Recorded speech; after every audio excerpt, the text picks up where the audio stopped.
Chapter 1042 Inched we purchased Yun. She was perceiving the information of this world. From willingly accepting the binding power of the dragon god Asha, to fusing with the flesh of the star-hunting dragon Mumu Narabel, his trial began the moment he broke into the atmosphere of this imprisoned world. Unlike any previous trial of the stars, this trial of the stars didn't have a clear goal. This world, isolated from the entire sky by the remains of Leviathan the sky beast, was in a completely secluded state. This is also the main reason why the trial of the stars specifically chose this world as the trial location. Since entering this world, the marks left by his 4 former girlfriends, who were at the level of creation, temporarily lost contact with their masters.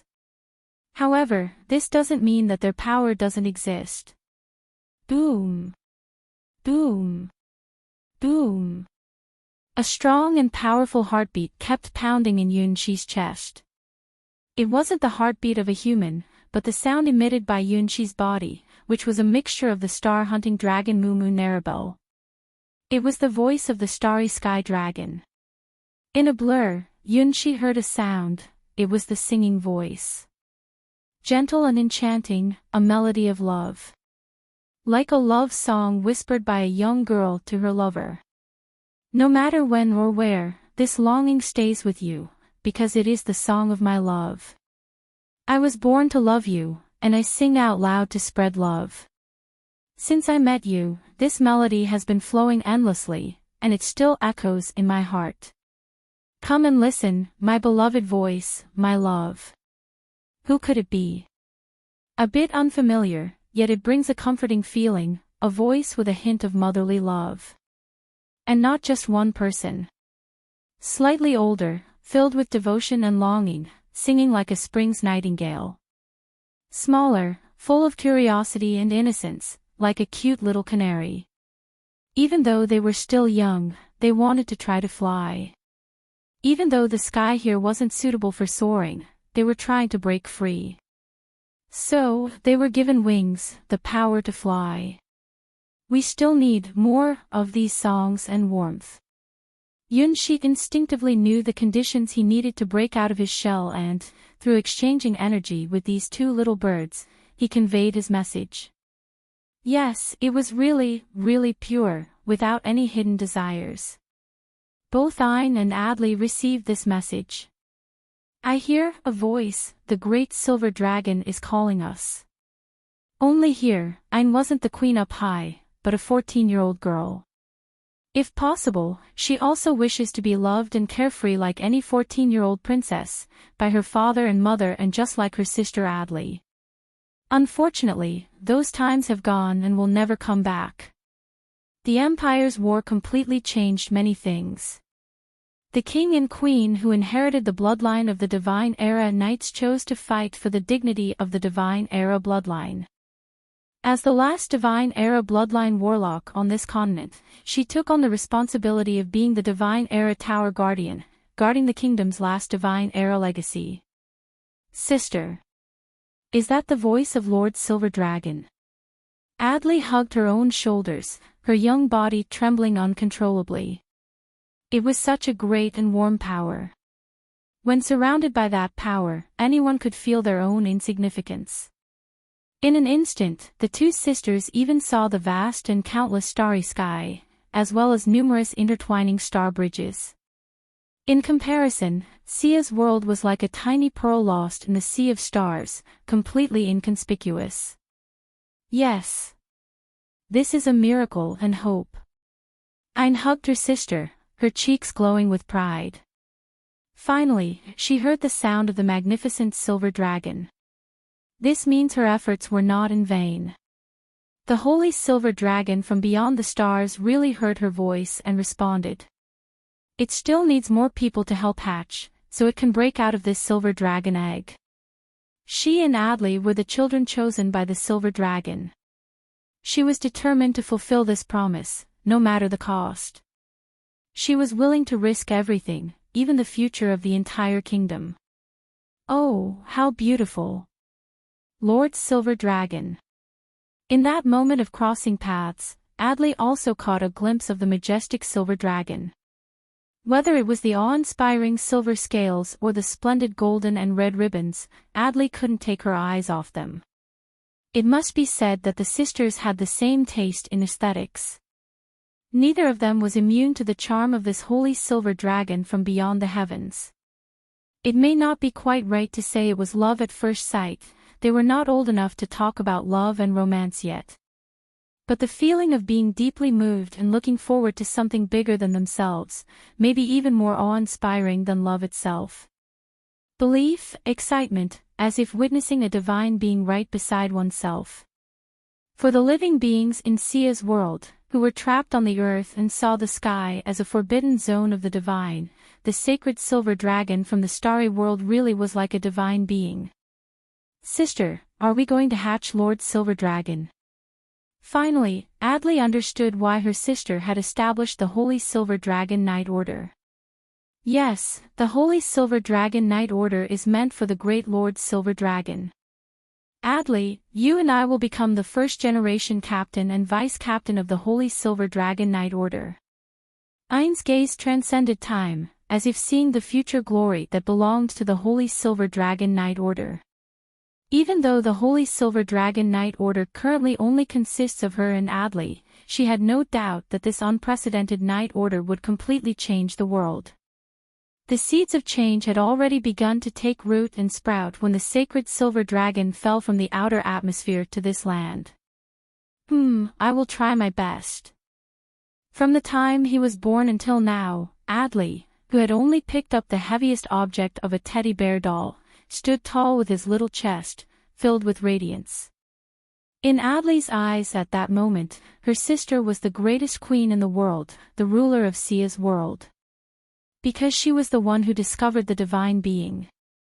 Well then, take off your clothes and start hatching the eggs.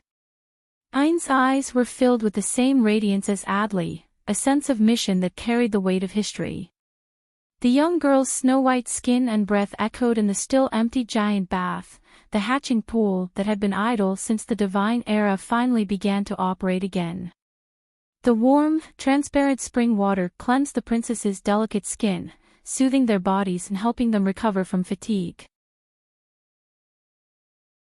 Chapter 1043 We purchased around the kingdom of Sia's world, the capital of the kingdom. Several huge newly built residences surrounded the entire capital, with flags of different countries, nobles, and trade guilds flying above these new residences. At first glance, it looked like an army had besieged the capital. Of course, with the deterrence of the nuclear blast queen, such a thing was impossible to happen. These temporary bases that were hastily built in the past few days are the camps of the major forces participating in the selection of the Holy Silver Dragon Knight Order. The large envoys from all over the mainland rushed here, and the number of people from the business guild exceeded the capacity of all the inns in the capital. Except for a few key figures in the envoy teams, the rest of the personnel can only be arranged outside the capital to solve their own accommodation problems. This doesn't pose a challenge to the many envoy teams and commercial alliances from all over the mainland. They have contributed money and effort, and even borrowed construction machinery from the Magic Army Legion of the Empire. Soon, they built more than a dozen huge camps outside the capital. Since the Queen issued the command to recruit members for the Holy Silver Dragon Knight Order, every day, underage girls from different countries and factions are continuously sent to the capital.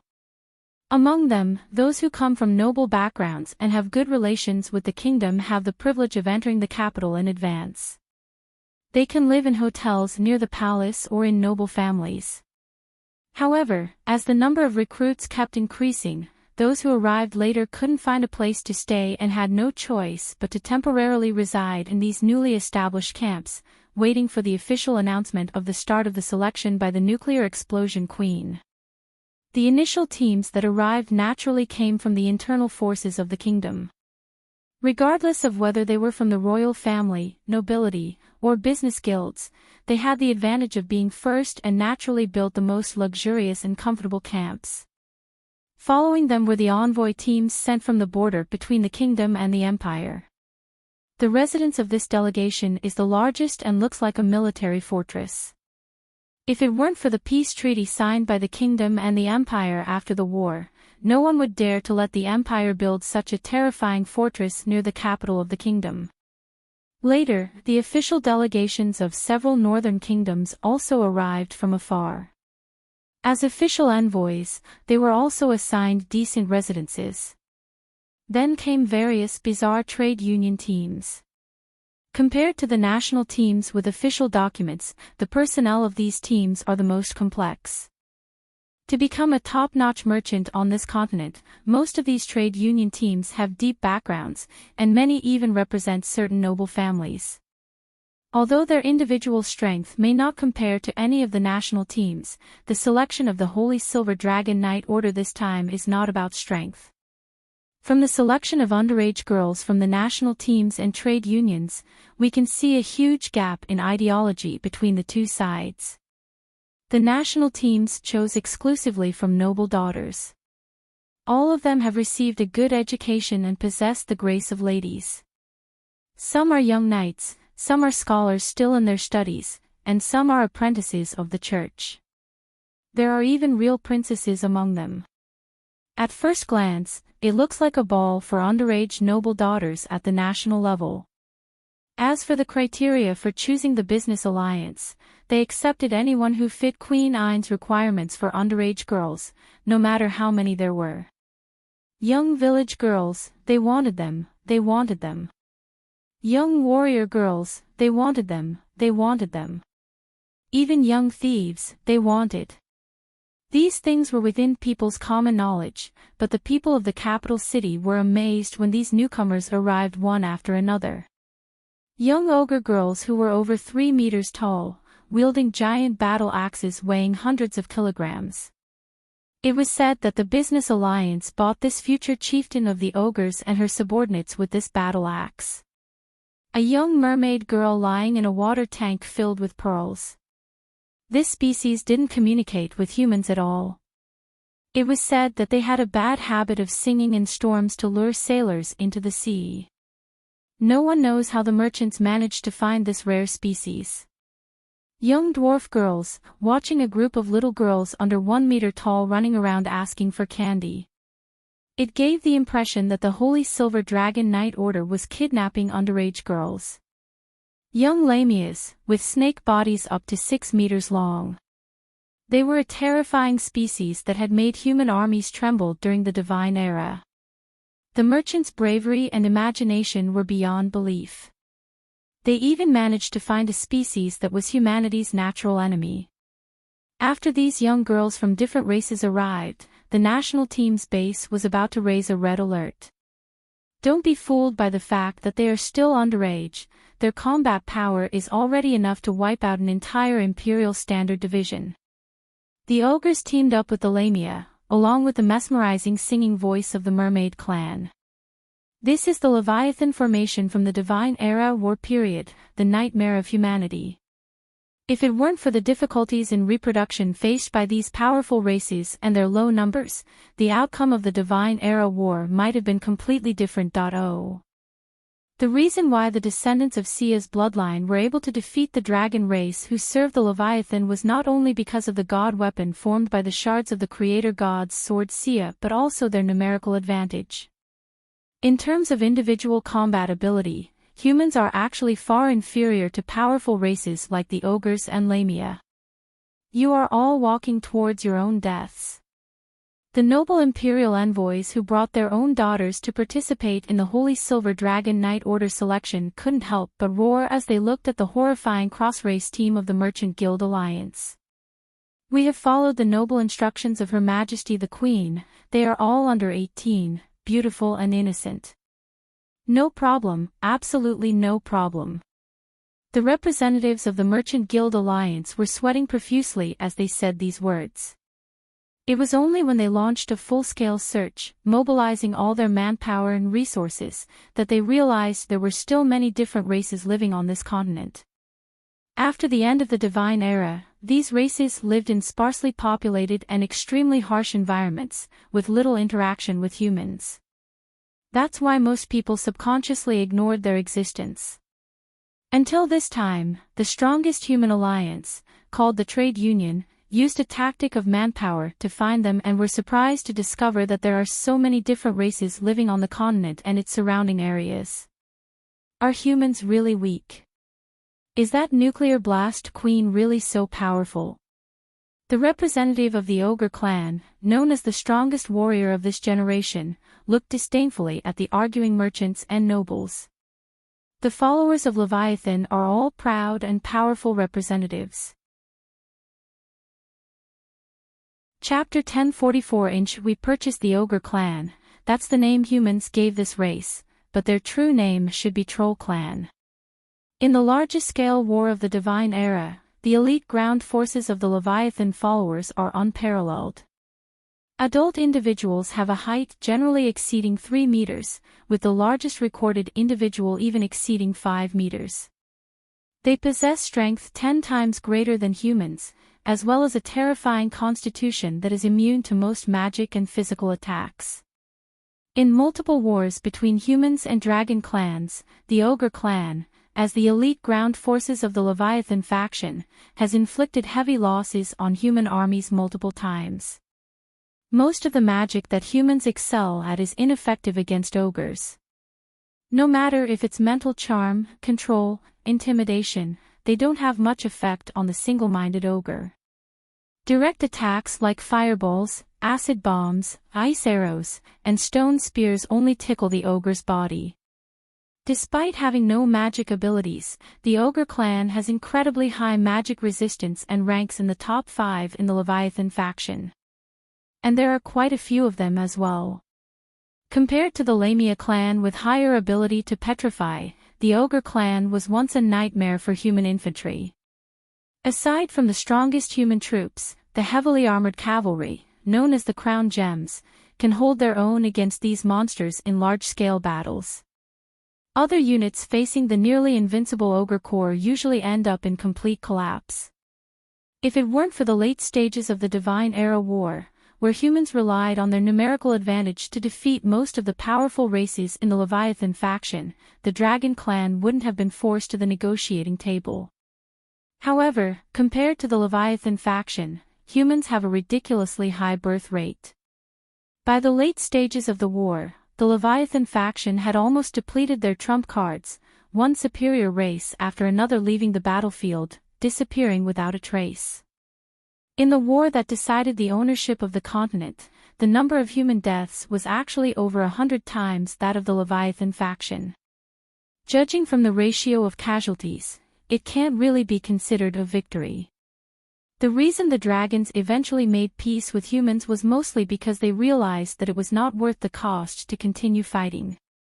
That's how the Divine Era War, which decided the ownership of the continent, ended. After that, humans became the dominant species on the continent, and most of the creatures from the Leviathan faction left the continent with the dragons. Some of them went to the wilderness, far away from human influence. If everything went smoothly, humans, who gained control of the continent, should have ushered in a new era. Unfortunately, not long after the war ended, the magic tide began to weaken gradually. There are various theories about the reason for the weakening of the magic tide. Many believe that it was due to the humans descended from Sia, who consumed too much power from the creator god sword Sia during the war, which led to the weakening of the magic tide. Those who support this theory firmly believe that the weakening of the magic tide is just a normal phenomenon, like the rising and setting of the sun. If there is a period of decline, there will inevitably be a period of activity. After a long and dark night, dawn will also come.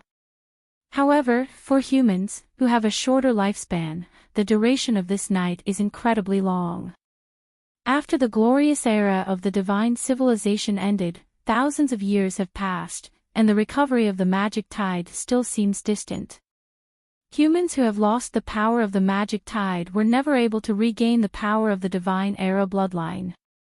Similarly, the Leviathan faction, who are accustomed to the magic tide, were also unable to regain their numbers from the Divine Era period and even found it increasingly difficult to reproduce. Helpless, Humans had no choice but to seek powers beyond the magical civilization of the Divine Era and embark on the path of dark technology. Once lived isolated from humans, the Leviathan clan is now appearing before humans again, trying to find a solution to the problem. The recent falling star event, believed to be the birthplace of the myth of the nuclear blast queen, prompted them to make this decision. The news of the reappearance of the forbidden magic of the Divine Era has shocked not only humans, but also the Leviathan faction. Even during the most glorious period of the Divine Era, there were only a few mages who possessed the power of forbidden magic, and the power of the ultimate forbidden spell, nuclear blast, only existed in legends. With the reappearance of the legend, these Leviathan clansmen saw a glimmer of hope to change the current situation. This time, rather than the Merchant Alliance finding these Leviathan clans, it was these isolated foreign beings who took the initiative to connect with the merchants and sent their outstanding underage girls. The Leviathan clan values the power of bloodline more than humans. They are the most faithful supporters of bloodline power. As they are not skilled in magic, all their power comes from their own bloodline. The appearance of Nuclear Blast Queen I, the strongest warlock of the Divine Era on the continent, is great news for these Leviathan clansmen. The Leviathan clansmen admire the strong the most, so becoming the Nuclear Blast Queen has an extraordinary influence on them. Let's take the example of a noticeable orc girl, who is the most remarkable representative of the orc community in this era. She not only has grown to the adult level of 3 meters tall at an early age, but also has the potential to grow up to 5 meters tall. Stepping out of the wilderness mountains where her fellow orcs dwell, which is a forbidden zone for humans, she is more curious about the outside world than the great axe made partially with god weapon material presented by the Merchant Guild Alliance. Since she was young, she has heard the elders in her community say that humans are a very cunning and treacherous race, and they generally don't dare to confront the great orc warriors head-on in battle. However, there are also a few knights who possess combat power not inferior to the orc clan, capable of one-on-one duels against the great orc warriors. Unfortunately, she was disappointed by the fact that she hasn't seen any humans like that since venturing out of the wilderness. They're so weak, they're all a bunch of weaklings. Hey, are you the strongest soldiers of the Empire? Come and fight me. Gripping the giant axe on her back, the orc girl boldly stood up, pointed her index finger towards the base of the Imperial National Team, and then beckoned. Well, it seems that there's been some problem with the Merchant Guild's education. Elder sister, keep going. Beat them up, humans are all weaklings. We trolls are the strongest on land. Other young female ogres brought by the Guild Alliance who met the same requirements all cheered. The shortest of them is 2 meters tall, and the tallest is 2.5 meters. Each and every one of them is a first-class warrior. Chapter 1045 Inched We purchased the Imperial Envoy team, provoked by the ogre girls, had several young and hot-blooded knights who couldn't bear it any longer and stepped forward. Long live the Empire! Show those monsters the power of our Imperial Knights. Keep going, don't lose to this monster. Someone challenged them, and the members of the Imperial Envoy began shouting loudly. As elite knights of the Empire, these few were chosen as the best among thousands, talented enough to be considered heroes, and their strength was definitely not inferior to Viscount Shira, the representative of the kingdom's noble faction. This also reveals the difference between the Empire and the kingdom. After the kingdom's royal knight order was completely destroyed, the kingdom's elite were almost wiped out. However, even after losing their first magic army legion, the Empire could still send such a luxurious envoy. If it wasn't for the unfair power of the forbidden nuclear explosion spell, the kingdom being defeated by the Empire would have been certain. Hee, finally we can have a fight. These merchants are just too timid. The ogre girl licked her lips and eagerly looked at the heavily armed Imperial Knights. Thawed. With a swing of her giant axe, the ground shook. The ogre girl shrugged her shoulders, raised her double-bladed axe, and charged forward. Unlike humans who announce their presence before battles, trolls have a simple way of fighting: they just charge straight in. No matter who the enemy is, trolls always charge forward and fight.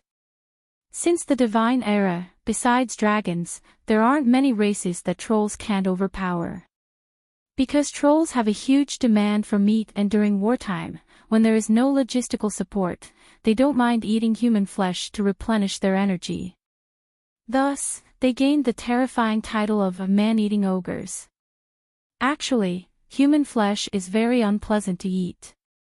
Trolls only resort to it when they have no other choice. They prefer lamb and beef, which satisfy their tastes better. When humans are extremely hungry, they can eat anything. However, they cannot bite through troll flesh, so they naturally fear trolls who would eat them. This fear became ingrained in their bloodline, causing trolls to be known as the ogres who eat humans. They make people tremble with fear. Only elite knights from the Empire who directly faced the charge of the man-eating ogres can truly understand the despair of the human army during the Divine Era when facing the ogre clan. Too tall, too fast, too powerful.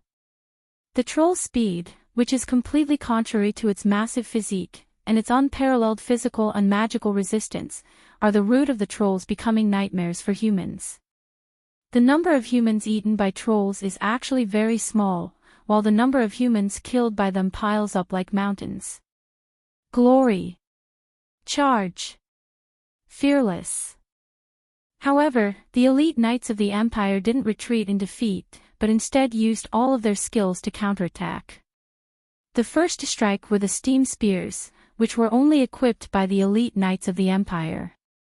These were not weapons from the Divine Era war, but creations of black technology. The spiral-shaped spears, crafted to pierce through heavily armored cavalry within a 10-meter range, were a devastating force in the hands of the elite knights of the Empire. Even the royal knights of the kingdom would suffer greatly if they encountered them. The spiral spears, emitting large amounts of white steam from their tails, were aimed and thrown by the elite knights of the Empire, hitting the ogre girl in her neck, forehead, and heart. If it were a human, these 3 steam spiral spears would have completely pierced through these 3 fatal points, maybe even causing an explosion. Unfortunately, the steam spears, designed to combat human knights, encountered a troll from the Leviathan faction, a land ace from the Divine Era war. The 3 steam spears shot at the ogre girl only managed to slightly scratch her skin. They were unable to penetrate her muscles and were deflected. That tiny insignificant scar healed between one breath. This is the terrifying aspect of trolls, known as the orc tribe. They are naturally highly resistant to all magic and physical attacks. Even the steam spears designed to penetrate armor couldn't pierce the skin of the troll girl. It was something even tougher than the hardest human armor. Drink. The troll girl, who easily deflected 3 steam spears, was excited. Her defense was top-notch even among her tribe, and it had been a long time since she encountered an attack that could break her skin. Humans are quite an interesting race. They are so weak in terms of their own strength, yet they can create all sorts of fascinating weapons. Take this giant axe in her hand for example. It's something that not a single member of the troll clan possesses. The weapons trolls usually use are various types of sticks, all made from natural wood. The one who wields a bigger, stronger stick holds more authority in the clan. Finding a powerful stick after reaching adulthood is a long-standing tradition of the troll clan. The first time she grabbed the axe brought by the human merchant, even the respected elders of the troll tribe were extremely envious. This was a god weapon that had never existed in the entire history of the troll clan. Her sisters were so jealous that they drooled. Unfortunately, there were only a dozen or so people in the entire troll clan who met the requirements for the Holy Silver Dragon Knight Order selection, and they were all here. The weakening of the magic tide had a severe impact on the troll clan. Now the troll clan had only about 1,000 people in total. Compared to the Divine Era when they had more than 5 digits, it could be said that they were in a huge crisis. The recovery of the magic tide was still far away, and the mighty strength of the troll clan had no way to deal with this natural phenomenon. So, when they learned about the news of the nuclear blast Queen Ayn, the entire Leviathan Alliance made the decision to leave the wilderness. Otherwise, how could the human merchants buy young girls from the Mermaid and Lamia clans? In the current situation where the number of their own kind is becoming scarce, they are precious members of their respective races. The giant axe drew a terrifying arc. The ogre girl completely ignored the knight swords that were slashing at her and hooked the bodies of 3 elite knights. Then, with a 360-degree spin, she threw all 3 of them into the sky. Her mood was pretty good today, so she didn't slaughter these human knights. As warm-up targets, they were considered good enough, and the several steam spears gave her a long-lost sense of excitement. For her, who had long been unbeatable in the clan and once possessed the most powerful bat, this was sufficient. Oh! After tumbling countless times in the sky, the 3 knights crashed onto the top of the envoy's tower, one by one, vomiting blood and losing consciousness. Chapter 1046 We purchased, there's not a single person who can fight. Is there anyone else? The ogre girl who sent the 3 almost hero-ranked knights flying into the sky with one strike planted her giant axe next to her and once again extended her index finger. Big sister Saramanda, you're awesome. We will follow you our whole lives. You are the best in our troll clan. According to the naming customs of the troll clan, Saramanda is the true name of the ogre girl who currently dominates the entire empire's headquarters. This is not an ordinary true name that any troll can possess. In the tradition of the troll clan, only heroes who have hunted down powerful enough prey are qualified to obtain the glory of a true name. They also strip the creature of its bloodline power and integrate it into their own bloodline. Having the true name, Saramanda, means that this young ogre girl has once killed a fire lizard king with hero-ranked strength. It's a mighty creature that resides in volcanic areas, with blood flowing with the power of burning flames. It can grow up to about 7 meters long at most and is one of the few monsters that pose a threat to trolls. The name, Saramanda, is a title that only the kings of the fire lizard tribe possess. In the troll clan's habitat, this powerful monster is one of the rare terrifying creatures that can prey on trolls, possessing the strength equivalent to a human hero-ranked being. When trolls were still young, they would hear adults threatening them like this: those who don't behave will be eaten by Saramanda. This scary thing isn't just a made-up threat, this fire lizard king really did eat members of the troll tribe. Its terrifying stomach can digest the bodies of trolls, and it's the only monster around the troll tribe's habitat that can harm them. The troll clan has formed many teams to try and defeat it, but because this monster is very clever, it hides in the huge maze-like cave inside the volcano as soon as it smells the scent of the troll army. The troll clan is known for their strength in direct combat, but they're not skilled in conquering mazes and such, so they were never able to catch this cunning fire lizard king. This monster used to be a nightmare for troll clan children for hundreds of years, but in the end, it was killed by her, who was still a young girl. When the fire lizard king saw this little tasty troll, it thought it could eat her, so it rushed out without any hesitation. But the result was that fire lizard king, who had the power of a hero, was beaten to death by her with her own stick. According to the troll clan's traditions, she inherited the title of this fire lizard king. The name, Saramanda, describes her dangerous nature. Inheriting the nature of the troll clan, Saramanda is very eager for battles and has an unusual passion for weapons and equipment. The stick she used was the biggest and thickest in her tribe, even stronger than the chief's stick. After defeating everyone in her tribe, Saramanda started pursuing more powerful weapons. At this time, the troll clan happened to make a deal with human merchants and decided to send an underage girl from their tribe to join the Holy Silver Dragon Knight Order.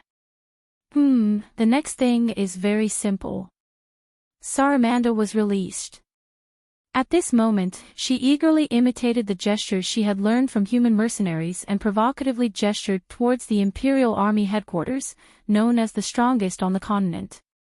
"Come on, bring it on, something stronger. The 3 from earlier, I can take on 10 of them.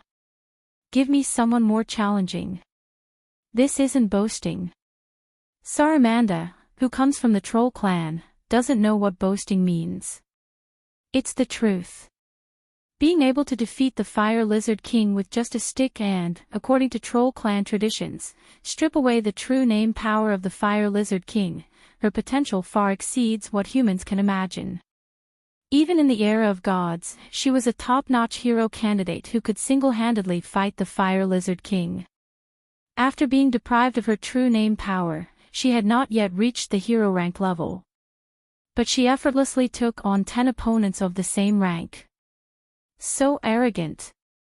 This fool thinks it's still the divine era where battles were fought with the body. I can't take it anymore. The Imperial Army's base was in chaos, and several young people were filled with righteous anger. The 3 almost hero-ranked knights who just fought were among the top 5 experts of the Imperial Army envoy this time.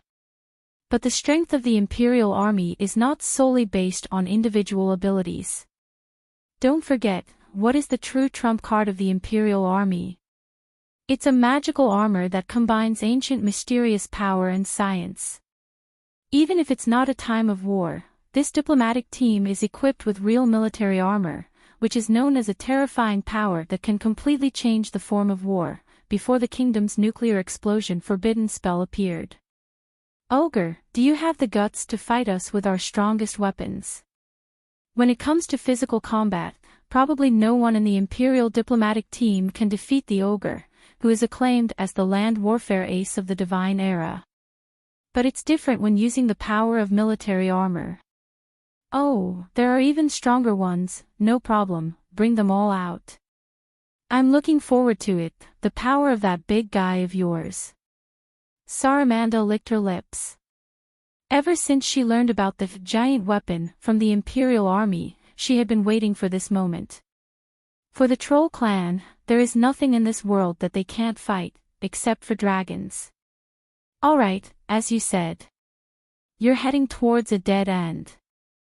Several young and vigorous Imperial knights, who were already dissatisfied with this unequal treaty, quickly elected the top expert of this diplomatic team, a squad leader from the 2nd Magic Army Legion of the Empire. After the Empire's top Magic Army Legion, the 1st Legion, was completely wiped out by a forbidden spell that caused a nuclear explosion, the 2nd Legion became the most powerful combat unit in the Empire. This young captain named Morris was a prominent hero in the border war with the kingdom. He was one of the most outstanding knights in the invasion of the kingdom. The mass-produced machine that he pilots is renowned for its ability to unleash more than 3 times the power of other mass-produced machines. To honor his glory, the Empire specially allowed him to modify his mass-produced machine with a red paint job. It was said that he would soon be transferred to the 1st Legion, even with the chance of becoming a captain. It was said that the Empire had already prepared his transfer orders, but they didn't expect the 1st Legion to be completely wiped out without any warning. "War, it's truly meaningless," Morris sighed. In truth, he was a noble descendant who revered the ancient code of chivalry and disliked senseless conflicts. Chapter 1047 We purchased Boom. Boom. Boom. That is the sound of steel, the sound of the footsteps of the strongest war-armed forces on the continent. The entire Imperial envoy is equipped with only 3 mass-produced magic armor, codenamed Fierce Tiger, which is a land assault-type weapon. Unlike the other 2 black-armored units, Morris drives a Fierce Tiger armor with a unique red coating, which is a special reward from the Imperial side. In the Imperial Magic Army Legion formation, the classes of various magic armor are very distinct. At the bottom are various types of construction machinery. The operators of these armors are rookies, and they often lack armor protection. They are responsible for logistics and construction. Basically, All magic armor operators in the Empire start from here.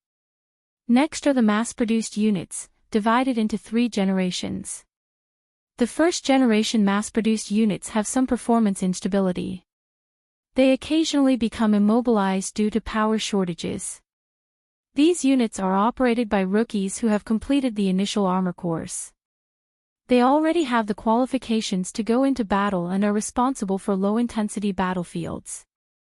When necessary, they may be sacrificed as cannon fodder. The second-generation mass-produced units have improved the unstable power system issue. They are already excellent warfare tools and have shown terrifying power in the early battles between the Empire and the Kingdom. They are the main force for the Empire's invasion of the Kingdom. The drivers of these mass-produced machines are mostly experienced soldiers who have served for more than 10 years.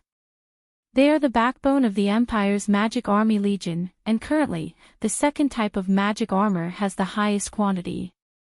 The third generation of mass-produced machines are only equipped by the captains of the First Magic Army Legion and other small teams from the Magic Army Legion. They not only have stronger power and endurance but also require higher skills from the drivers. They are the absolute core force of the Empire's army.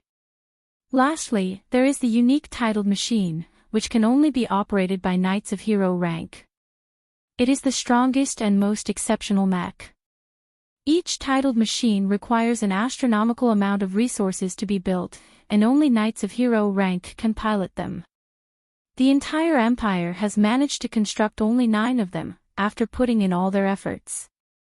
The Empire's First Magic Army Legion, led by the King and Queen of the Divine Era bloodline, was defeated by having only 3 titled machines. The 2 Divine Era Knights were defeated by none other than the 3 titled Knights of the Empire. White Shark, Black Shark, and Blue Shark are 3 siblings and the mechs piloted by the 3 proud titled Knights of the Empire. They are equipped with the ultimate war arsenal, including a mobile tower. The 3 siblings excel in the whale shark formation. It was their skill that led to the defeat of the King and Queen with the Divine Era bloodline on the front lines, resulting in the complete destruction of the Royal Knight Corps. The battle that resulted in the total annihilation of the Royal Knight Corps was seen as a new chapter in the history of continental warfare, marking the turning point where the new era magic armor successfully triumphed over the old Divine Era bloodline.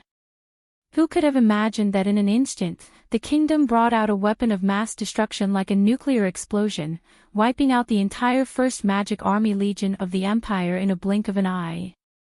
The War Tower, which symbolizes the Empire's strongest military force, the third-generation armor that exceeds 3 digits, and the 3 knight titles of hero rank, it was not just a legion that the Empire lost, but its entire strategic plan was disrupted. Oh, so this is that armor. Saruman curiously looked at the Empire's magic armor, which was even taller than herself, measuring about 7 meters. The weight and intimidation of this armor were indeed unlike any enemy she had encountered before. Even the Fire Lizard King, whose true name she had stripped away, didn't have this sense of oppression and quality. This war monster, made entirely of steel, can indeed only be created by humans. Just by its weight alone, this magic armor, about 7 meters tall, is a completely destructive opponent for any army still in a medieval armed state. Surrender now while you still can. Morris moved his wrist slightly, causing the red-colored magic armor to raise its hand as well. Compared to the clunky and mechanized second-generation magic armor, the third-generation magic armor is remarkably close to humans, almost like humans obtaining a huge metal shell. The black wire is connected to Morris's veins and nerves. Although there is something like a joystick, the difficulty of controlling it has actually decreased compared to the first and second generations. It is said that the armor of the knight with the title is even more advanced. It has reached a level where it can synchronize with the mind, and it doesn't even need these black wires for forced connections. Unfortunately, Morris, who is still far from being a hero ranked, cannot know what that feels like. The titled machine and the mass-produced machine are completely different in terms of manufacturing principles. They are not like things from the same world. The first generation of magic armor, in fact, were all prototypes. The control methods were various joysticks and external devices. It can be seen as the starting point for all magic armors. Even a civilian who is used to operating machinery can barely control it. The second generation of magic armor began to be militarized, requiring higher physical strength from the drivers. It basically eliminated more than 90% of the civilians. Even well-trained soldiers find it difficult to operate. However, the control methods still mainly use keyboards and external devices. From the third generation of magic armor onwards, it started to enter the realm of the non-human. Even the 1 in 100 elite soldiers would find it difficult to adapt to this method of connecting the nerves and blood in combat. The control method has evolved to the level of using black wires to connect the blood and nerves. It is precisely from the third generation onwards that there becomes a huge division in the combat capability of magic armor. Skillful operators with exceptional personal abilities can unleash the power of magic armor far beyond the capabilities of the machine itself. Morris is one of the outstanding ones. As for the titled machines, they are monstrous beings that can dominate normal hero-ranked ones. The Empire only has 9 of them, representing the ultimate weapons of this era, standing at the peak of the pyramid. Every titled machine is equipped with a dedicated Wartall Tower assistance, capable of destroying a whole country. Morris knows his own machine inside out, because this big guy has almost become a part of his body. Height, 7 meters. Weight, about 50 tons, equipped with a new type of composite armor with preliminary memory alloy repair ability. Weapons, a large chainsaw blade and a heavy steam javelin with a capacity of 36 rounds. Power, Tiger 7, a magic core specially designed for the captain's machine, capable of supporting the highest level core for Tiger-type magic armor, allowing this colossal beast to fight at full capacity for about an hour. Although the full combat time is only about an hour, it is more than enough to deal with opponents armed with only melee weapons on the battlefield of life and death. In the wars Morris has experienced with the kingdom, his full combat time has never exceeded 10 minutes. Chapter 10:48 we purchased, is that a doll made by humans? No, it's a war puppet. It does look really nice. The girls from Leviathan, who were descendants of the Divine Era bloodline, looked at the tiger-type magic armor with curious eyes. They were not used to referring to the highest technological creation of humans in this era. Long live the captain. Let those monsters know the power of science.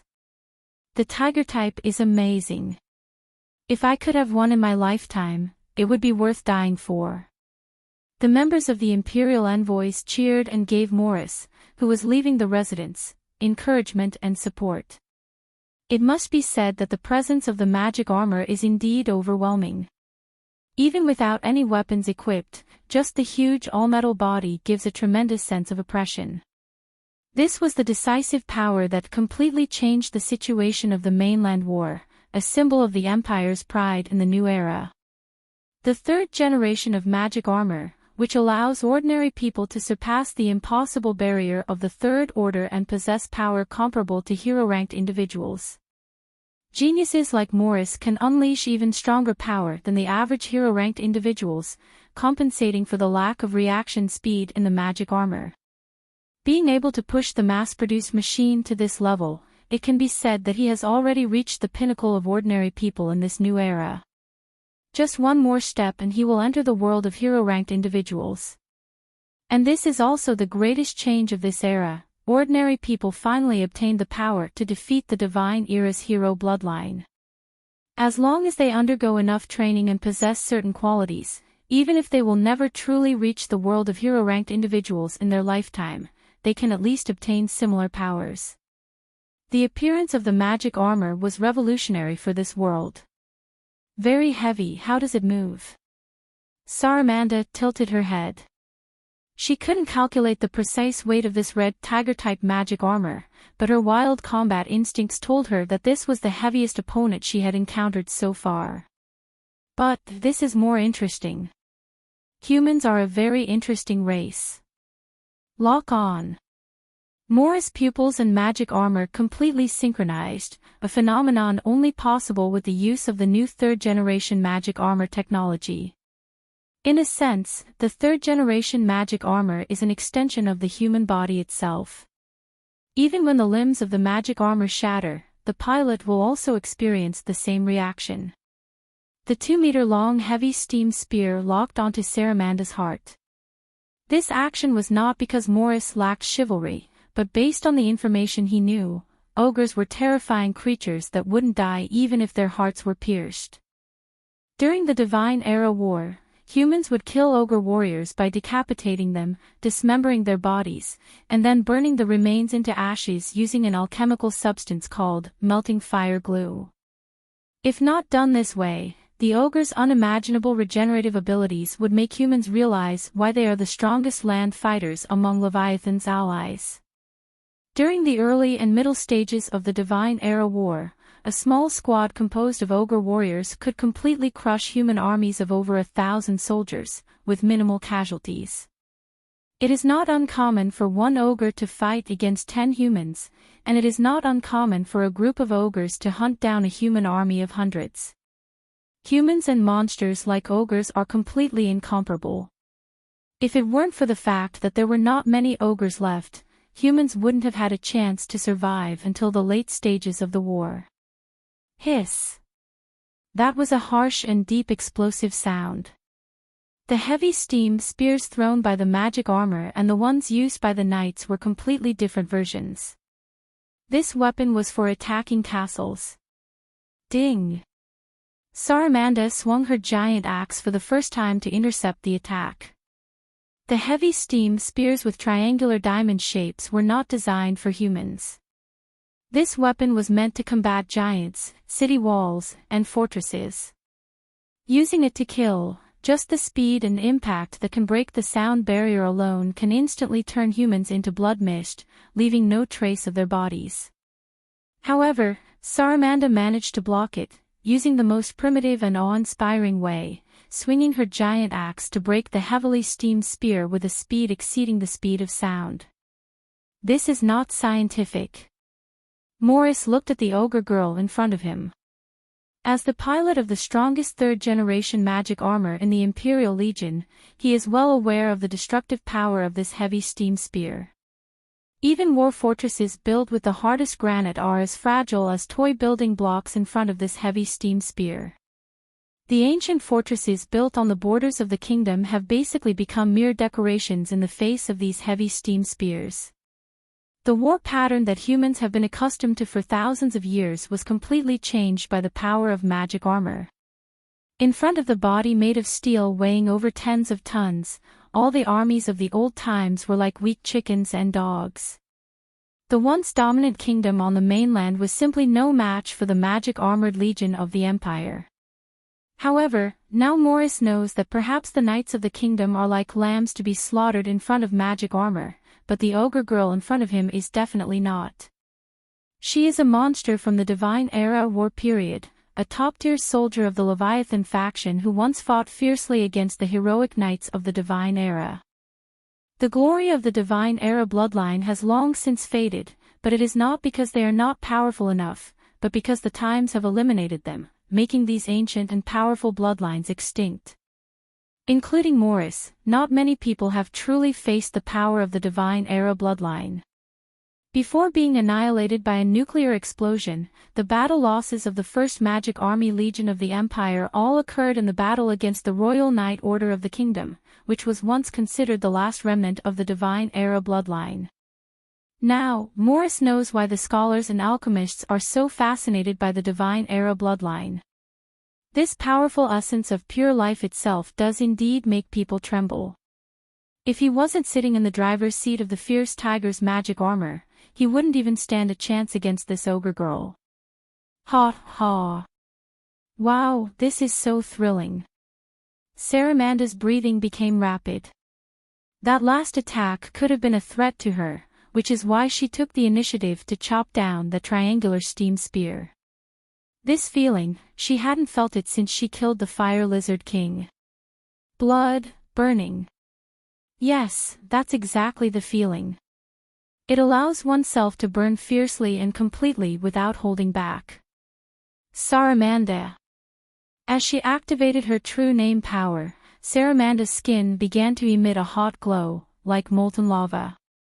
The scorching hot blood, like molten lava, started to rush through her body at high speed. That was a part of the special attribute possessed by Endless God's domain, the indestructible body's divine talent, the legendary strength of the giants. Chapter 1049 We purchased, When activating the bloodline talent he obtained from the Fire Lizard King, Saramanda was the first one to notice that something was wrong. The blood rushing through his body was hotter, wilder, and more unrestrained than ever before. With each breath, there was a scent of sulfur and flames, like the smell of volcanic lava. Gurgle. In his ears, he seemed to hear a faint sound. It was a voice filled with primal wildness from ancient ancestors. The girls from the mermaid clan stood up from the giant aquatic box, and their fish tails gradually transformed into human legs. Hiss. The girls from the Lamia clan coiled up their snake tails, showing a cautious and curious expression. They all sensed the changes happening to Saramanda. It was a familiar feeling that awakened the ancestral bloodline. All members of Leviathan felt it. It was the power of a dragon. How could it be possible? The dragons have long disappeared from the mainland. Even the sea temple, which was built in the ocean, has been abandoned for a long time. Compared to humans, the dragons already had a very low fertility rate, and under the influence of the magic tide, they entered a period of decline even earlier. Even the mermaids living in the ocean can no longer find any trace of the dragons. It's as if the kings of the Leviathan faction have completely disappeared from this world. But now, the aura emanating from Saramanda is indeed the aura of a dragon. Could it be that the kings of the Leviathan faction, just like the forbidden spells of the divine era, have resurfaced in this era as well? Saramanda tightly grips her massive axe and begins to spin around wildly. It was an outpouring, a roar of anger, a sublime phenomenon where the essence of life begins to uncontrollably elevate. Red alert. Morris watched as the strength of the ogre girl escalated dramatically, and the life force of his opponent reached a terrifying level. That level of destruction was sufficient to cause devastating damage to the third-generation magic armor, a field that even the flesh and blood of humans could hardly penetrate. Even a hero-ranked knight would be the same. The word monster was the only way to describe his opponent.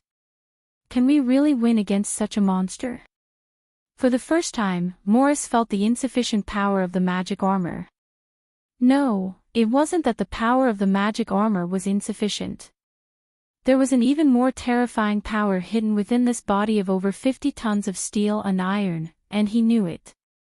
The third-generation magic armor was originally a prototype of the titled machine, and the materials required for its production involved the highest level of secrecy. Each one was exceptionally precious, with a value much higher than that of Morris, the squad leader. Although it was a mass-produced model, it was only in comparison to the titled machine. Among all the knights in the Empire, not a single person could unleash the full power of this generation of mass-produced machines. Yes, including him, they were all unqualified. The power of the third-generation magic armor surpasses the limits of ordinary people. It is not simply a matter of weight.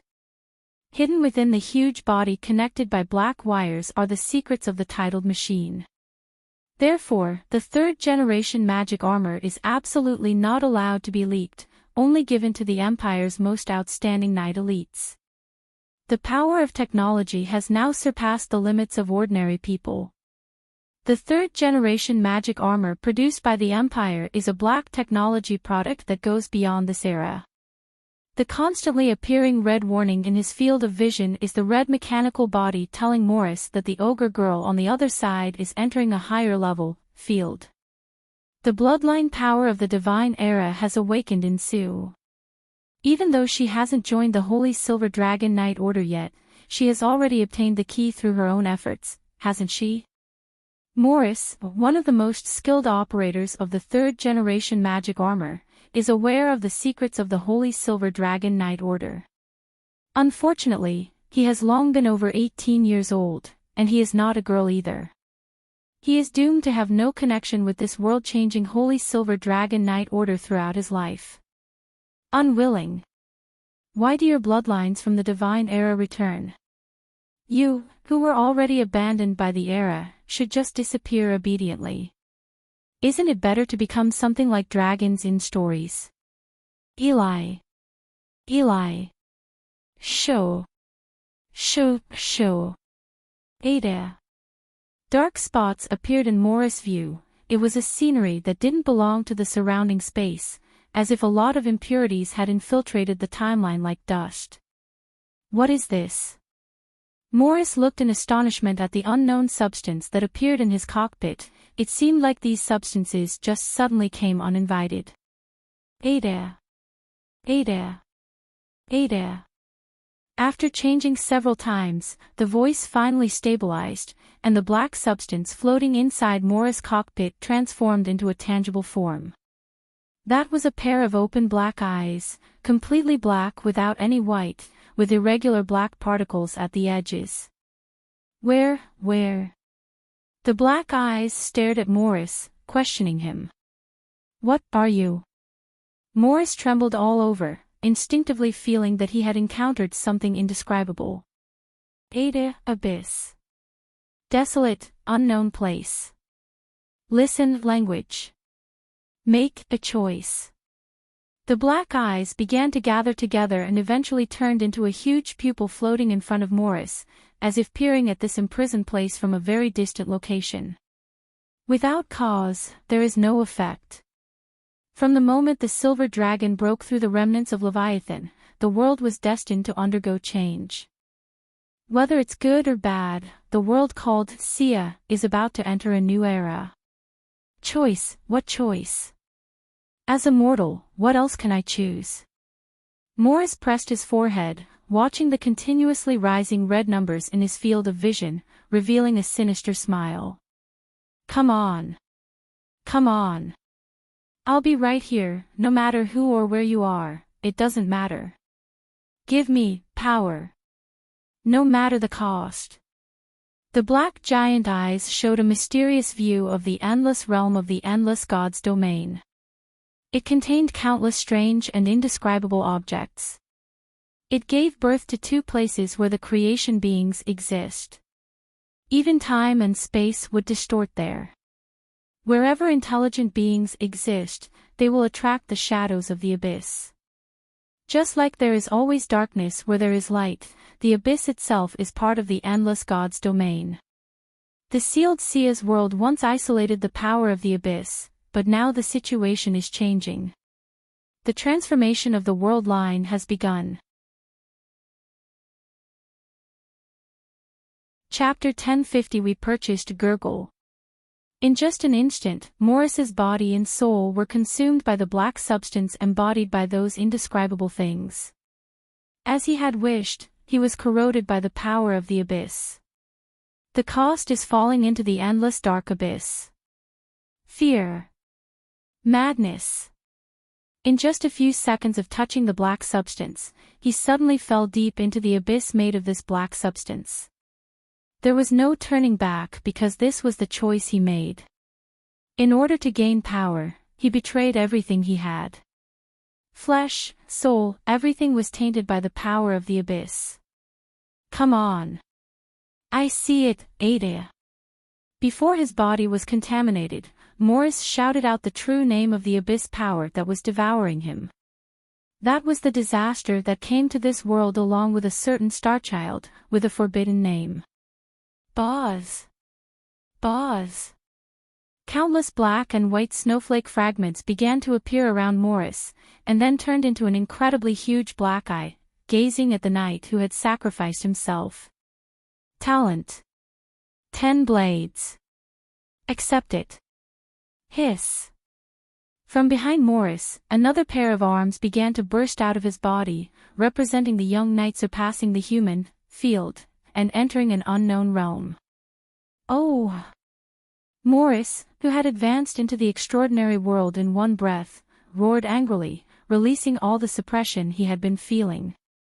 Clunk. Honk. Honk.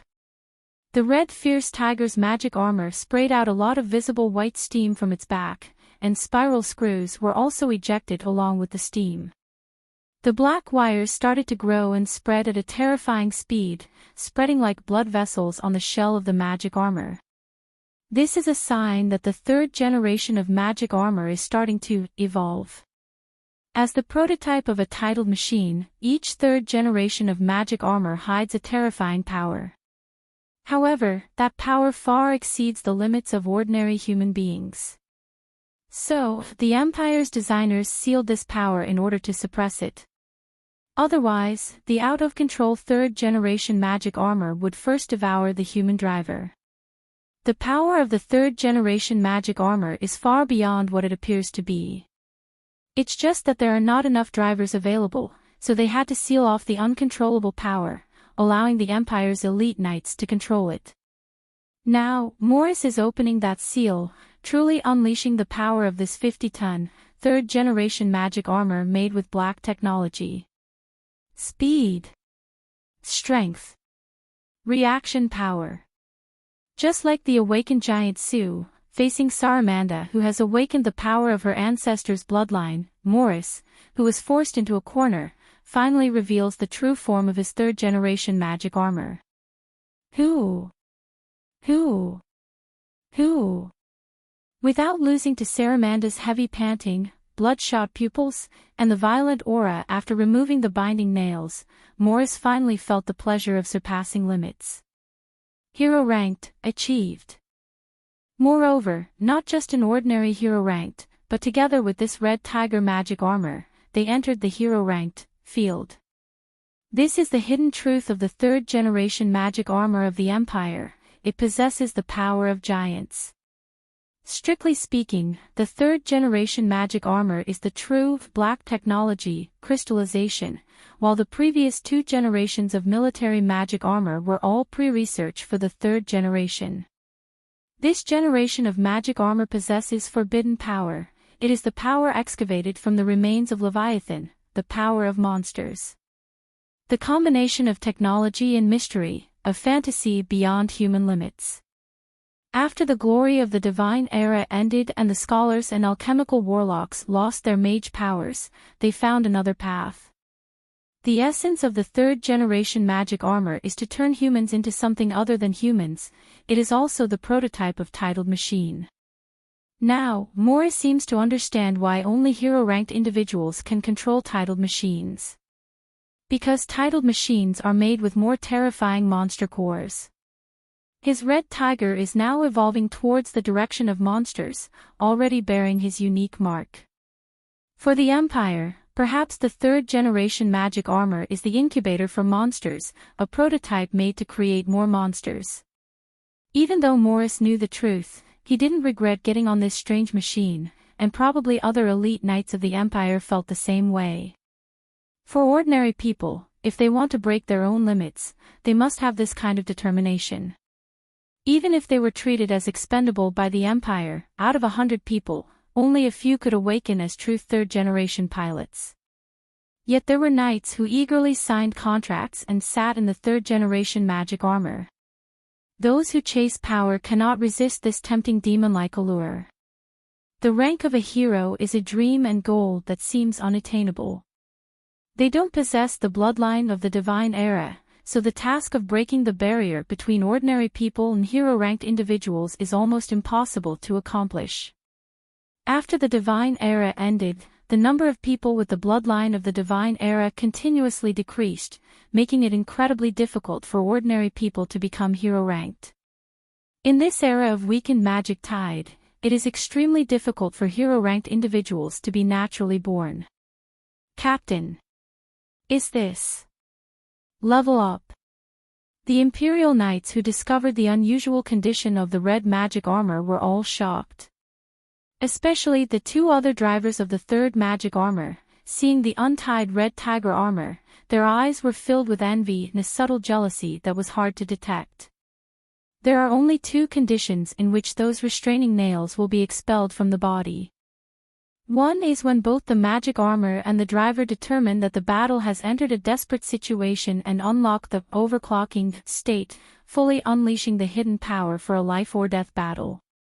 Once entering this state, the driver's life will begin to count down, using their own flesh and blood to provide the magic armor with its maximum output, engaging in a fierce battle with the enemy. The third-generation magic armor in this state can briefly unleash power beyond the driver's limit, even crushing a normal hero-ranked opponent. The cost is that once entering this state, the driver is undoubtedly doomed unless they can instantly level up to hero-ranked. Every knight who obtains the third-generation magic armor is told that the red button is a direct passage to hell. If they want to engage in overclocked combat, they should open that restrainer and experience death. This is just a simple match. Even if Morris loses, he will never be able to easily activate the overclocking mode. So, there is only one answer left: he surpassed that boundary and gained the power of a true hero.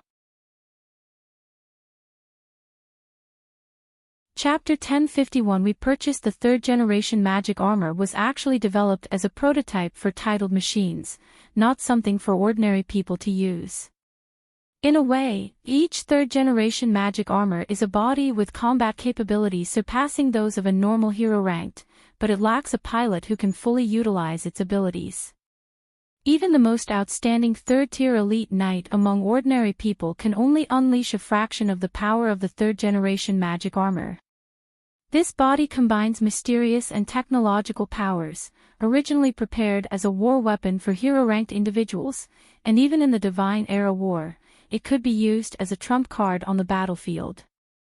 However, in this era, there aren't enough hero-ranked knights available. When you add up all the hero-ranked individuals on the continent, it's still just a small fraction compared to the number of mass-produced third-generation magic armor. The scholars and alchemical warlocks of the Empire embarrassingly discovered that they may have created the most terrifying war machine in the history of this world, but they can't find enough pilots. There's no choice but to use them since they've been created, so they temporarily added a sealing system to all the third-generation magic armor. Those restraining nails are the key to ensuring that even ordinary knights can control the third-generation magic armor. As long as they sit in the third-generation magic armor and connect their flesh and blood body to the machine with wires, they are considered a part of the machine and gain about 10% of control. For this era, the third generation of magic armor was an extremely advanced power. Only ordinary people who burn their own life for a few short minutes can truly unlock the true face of the magic armor. That was the real mysterious field, the core of black technology, the power close to the origin of this world. Only true hero-ranked individuals are qualified to have complete control over the third generation of magic armor and become true magic-armored knights. At this moment, Morris has gained the approval of this magic armor and truly become a knight of the new era. During the Divine Era, knights rode warhorses with Divine Era bloodline and achieved humanity's glory on the battlefield. Knights of the new era now ride magic armor with higher mysteries, merging themselves with this war equipment made of steel, and stepping towards a higher field. The world recognized Morris' power, even if it came at the cost of sacrificing oneself and obtaining power from the indescribable abyss. Accept the judgment. Morris released the bindings of the magic armor and his gaze towards his opponent became proud. The him now, and the him from just now, are no longer people of the same world. The most wonderful future. A machine that belongs to oneself with a special title. Even the princess of the empire is no longer out of reach. He has obtained the power to change his own destiny. That must be the smell of a giant. It feels like the scent of giants that have long been dead. The foul smell of a corpse. Humans really dare to use anything. As followers of Leviathan, the mermaids and Lamia girls could smell the scent leaking from the magic armor. It is not a power that humans possess themselves, rather, it is a certain flesh and blood scent that has been distorted and contaminated. The giants, who lived long ago, were a powerful race that fought against dragons for control of the world. They were strong beings that came from the earth and were the only species in the Leviathan faction that posed a threat to the dragons. The current troll clan is said to have some giant blood, which is why they have such terrifying bodies and pseudo-immortality. However, even before the Divine Era began, all the giants were wiped out by the dragon race. The dragons, being the rulers of the world, didn't allow any other species to threaten their throne. The third-generation magic armor used by the Empire is seen as a greatly inferior version of the giants in the eyes of the girls from the Leviathan faction. From the moment all the binding nails on Morris's body were released, that smell could no longer be hidden. Although it is an inferior version, now that the dragons have completely disappeared, this degraded version of a giant is still powerful enough. Big sister, be careful. That smell is really unpleasant. Humans, they smell so bad. The other orc girls cheered for Saramanda. As true descendants of giants, they weren't afraid of that fake giant. Degenerate. You know nothing about real power. Morris pulled out a heavy steam spear from behind. His face, now made of fused steel, showed a fierce expression. That's right, the essence of the magic armor is to imitate the terrifying race that once existed on this land, which could rival the dragon race in a sense. However, if you think the magic armor is just a degraded version of a giant, you are completely wrong. This steel body is a war weapon more terrifying than the living giants. Hiss. A lot of white steam sprayed out from the back of the blazing steam spear, instantly shot out by Morris. 1 shot, 2 shots, 3 shots. 4 shots, 5 shots, 6 shots. 6 heavy steam spears were fired consecutively, completely blocking all of Saramanda's escape space. This is the true power of the overclocked ferocious magic armor. Ding! Ding! Ding! Fearlessly swinging her giant axe, Saramanda deflected each heavy steam spear that was shot at her. Feel the true power of the magic armor. The deflected heavy steam spears didn't fall down like the 2 that were sliced earlier, instead they spun in the air and quickly repositioned themselves for a second round of attack on Saramanda. How is this possible? Steam spears don't have that kind of power. This is the true power of the third-generation armor. 2 knights from the Imperial Envoy team, who were the third generation of magic armor, stared at the flying steam spears with passionate eyes. Normal steam spears are usually disposable, as they lose power and need to be retrieved after being shot. Only knights who have unlocked the core power of the third generation of magic armor can use these steam spears as strategic weapons, giving them extraordinary power. This kind of power is beyond the control of ordinary people, unless they are willing to sacrifice their own lives. At this moment, Morris is demonstrating the abilities that all drivers of the third generation of magic armor dream of. Just imagine the intimidating power of a magic armor on the battlefield, tearing through the enemy's front line with a large number of heavy steam spears used as regular weapons. Even against ogres, who are known as the elite ground troops of the Divine Era, it would be an overwhelming and absolute advantage. Chapter 1052 We purchased this is power. The power that the Empire hopes for and desires to change the era. Unlike the forbidden curse of nuclear explosion, it is a revolutionary force that can truly spread to the common people and completely change the world's balance of power. Monsters with the bloodline of the Divine Era, your time should have ended long ago. Morris's eyes were filled with madness, incredible excitement, and a 180-degree change from his usual humble gentlemanly appearance. Originally forced into battle, he now desires the fight more than anyone else, to show his own power. Ada completely transformed him. From the moment he stared into the abyss, the Morris who followed the knight's code had already died. The one here now is Morris, the Knight of the Abyss. Charge! Saramanda was also excited, finally encountering an opponent with whom they could give their all. Even their massive axe felt light. The body heated up, the heartbeat accelerated, as if hearing a voice that wasn't far away. It seemed to be calling out to them. Incredibly powerful and holy, dragon roar. Hiss.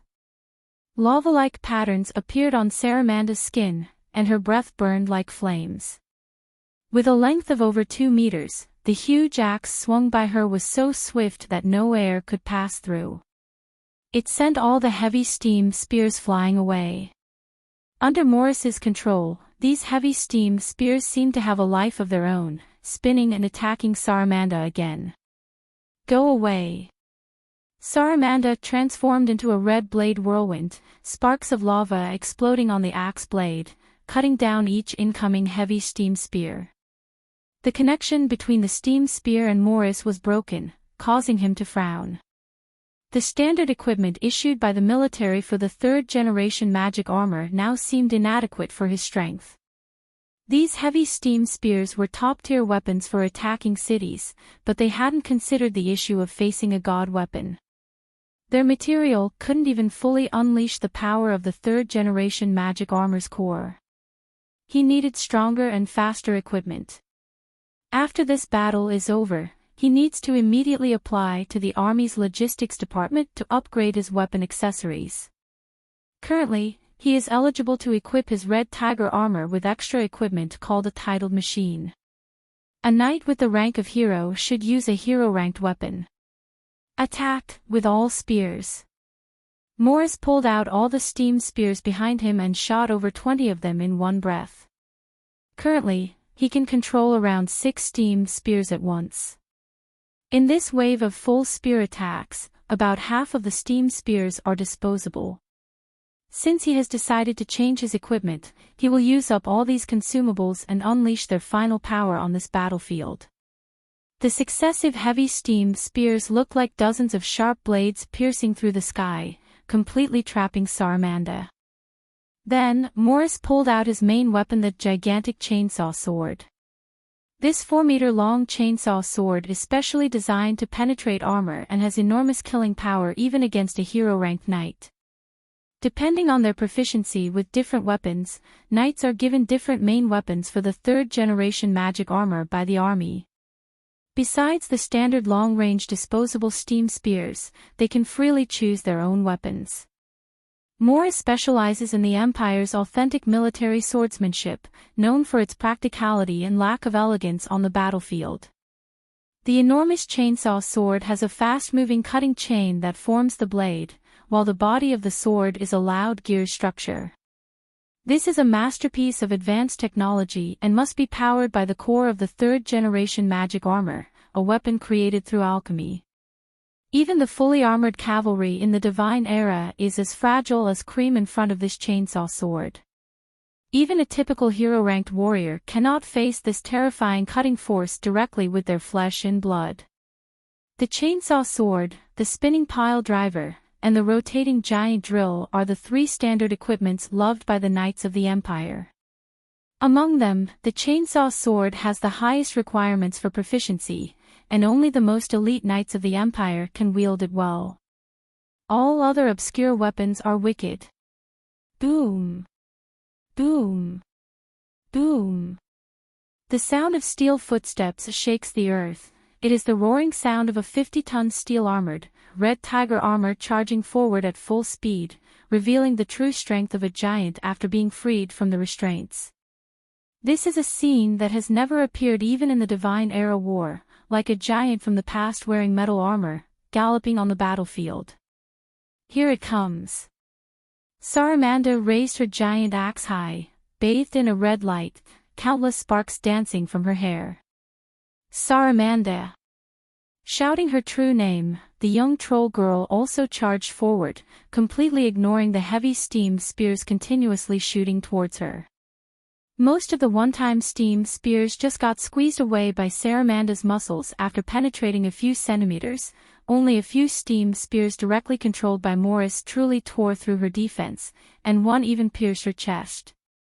If it were a human, this would definitely be a fatally fatal injury. However, Saramanda didn't even look at the wound on her body, she just kept charging forward. One side is the steel giant of the new era.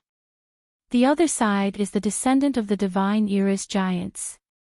Both sides have inherited the power of the long-extinct giant race in different ways. This is a battle beyond the scope of humanity, a decisive battle between monsters. Ada Morris's eyes turned red, like when shouting the name of a loved one, he swung his most powerful strike. Saramanda unleashed her true name, a name she really liked, a name fit for a ruler. Two terrifying forces collided, and the sound of the explosion could be heard for miles.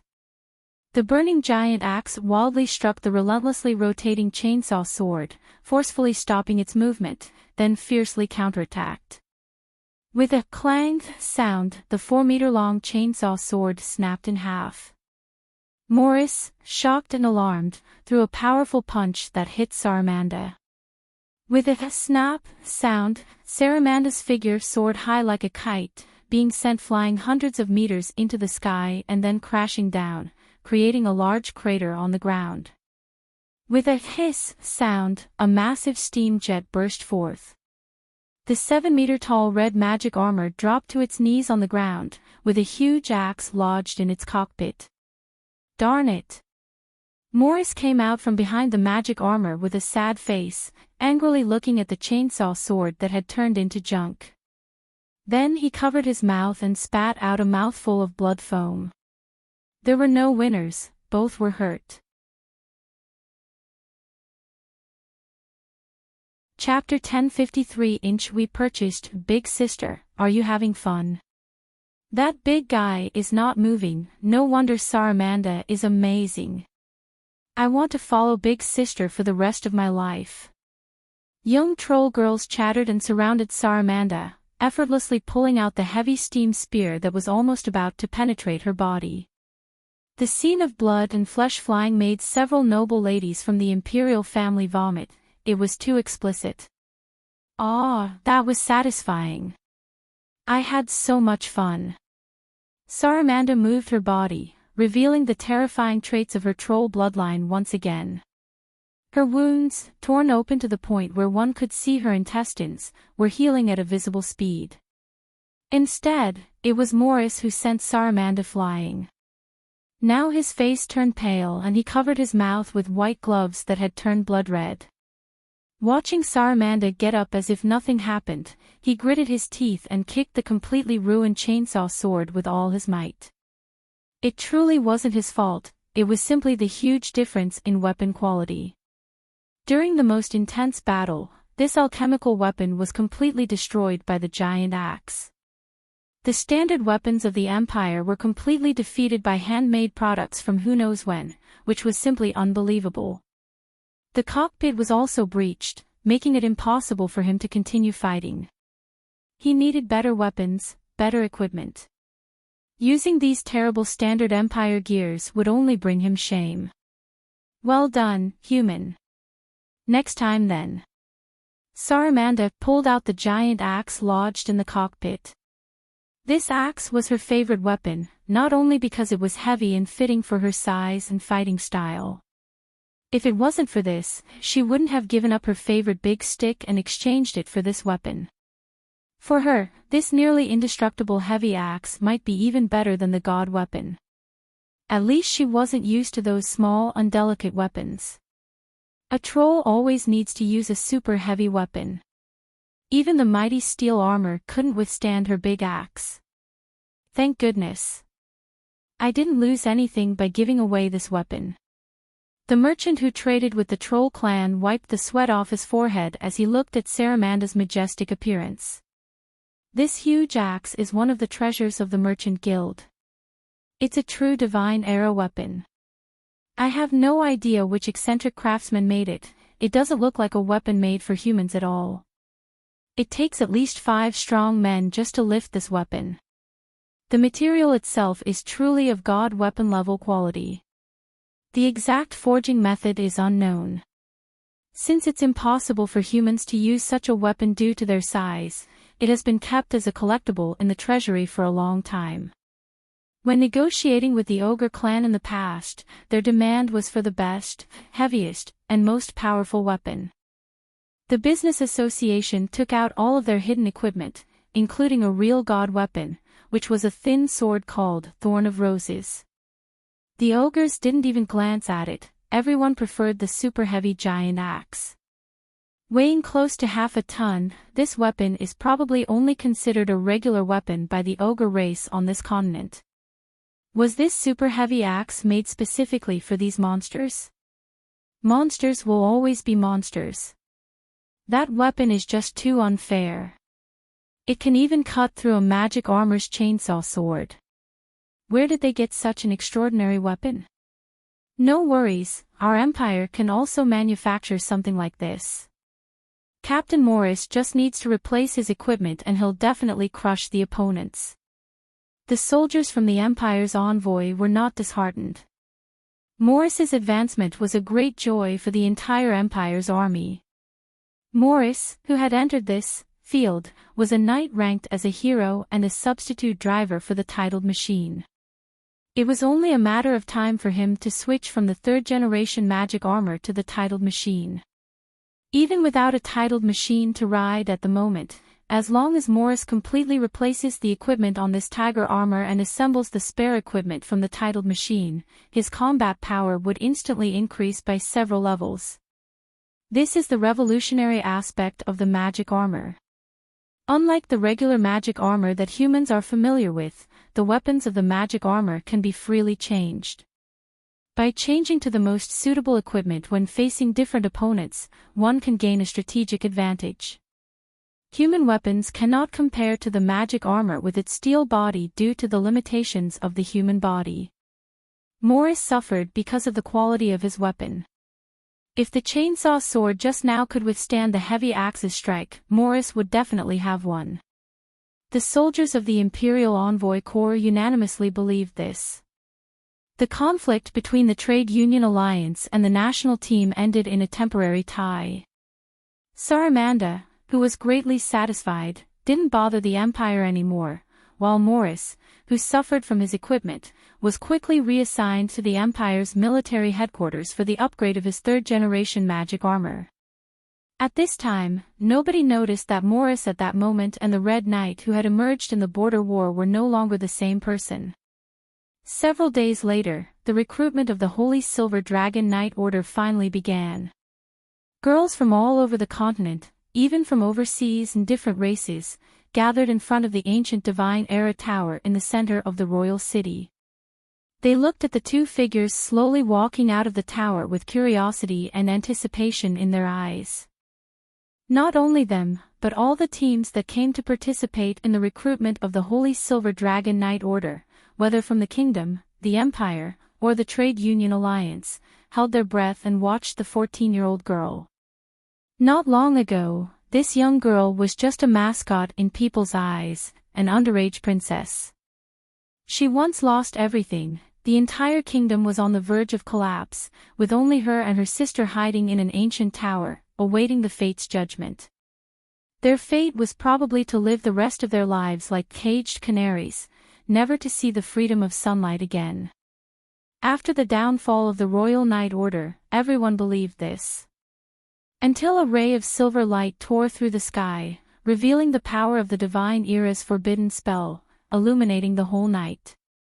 After that night, this underage girl gained another title, one that surpassed even the glorious Divine Era, a title that would undoubtedly shock people's hearts.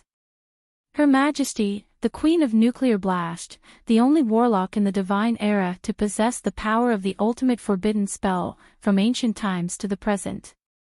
With her command, the entire continent trembled. The Kingdom, Empire, and Trade Alliance all presented their utmost sincerity, offering the most outstanding young girls they could find.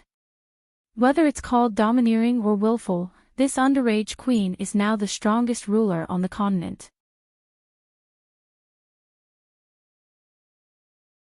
Chapter 1054 We purchased today. Ayn is wearing a beautiful ancient dress that has been passed down from the divine era. Her dress is platinum in color and perfectly complements her flawless face. She looks like a princess from a fairy tale. However, no one sees her as a princess anymore. Standing in front of the divine era tower, Ayn is actually quite short, only about 4 feet tall. But people gathered here can't help but feel her immense presence towering above them, as if they can only look up to her. She is the most powerful queen on the continent, the queen who possesses the power of nuclear explosions. This is Queen Ayn, the strongest queen in the history of the kingdom. The user of the forbidden spells from the divine era. The daughters of both the empire and the kingdom hold their breaths and tremble uncontrollably. This is because most of them can trace their lineage back to the royal family of the kingdom through the ancient divine era bloodline. To them, the divine era bloodline is truly the origin and foundation of their existence.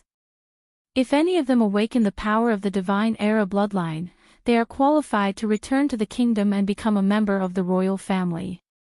This has been a recognized rule since the establishment of the kingdom. Unfortunately, not to mention awakening the pure divine era bloodline, even the few who possess the incomplete warlock bloodline among them are scarce. The ancient bloodlines that have become increasingly rare after the end of the divine era have taken on mythical colors. The appearance of the ultimate forbidden spell, nuclear explosion, has added a special halo to this mythical color.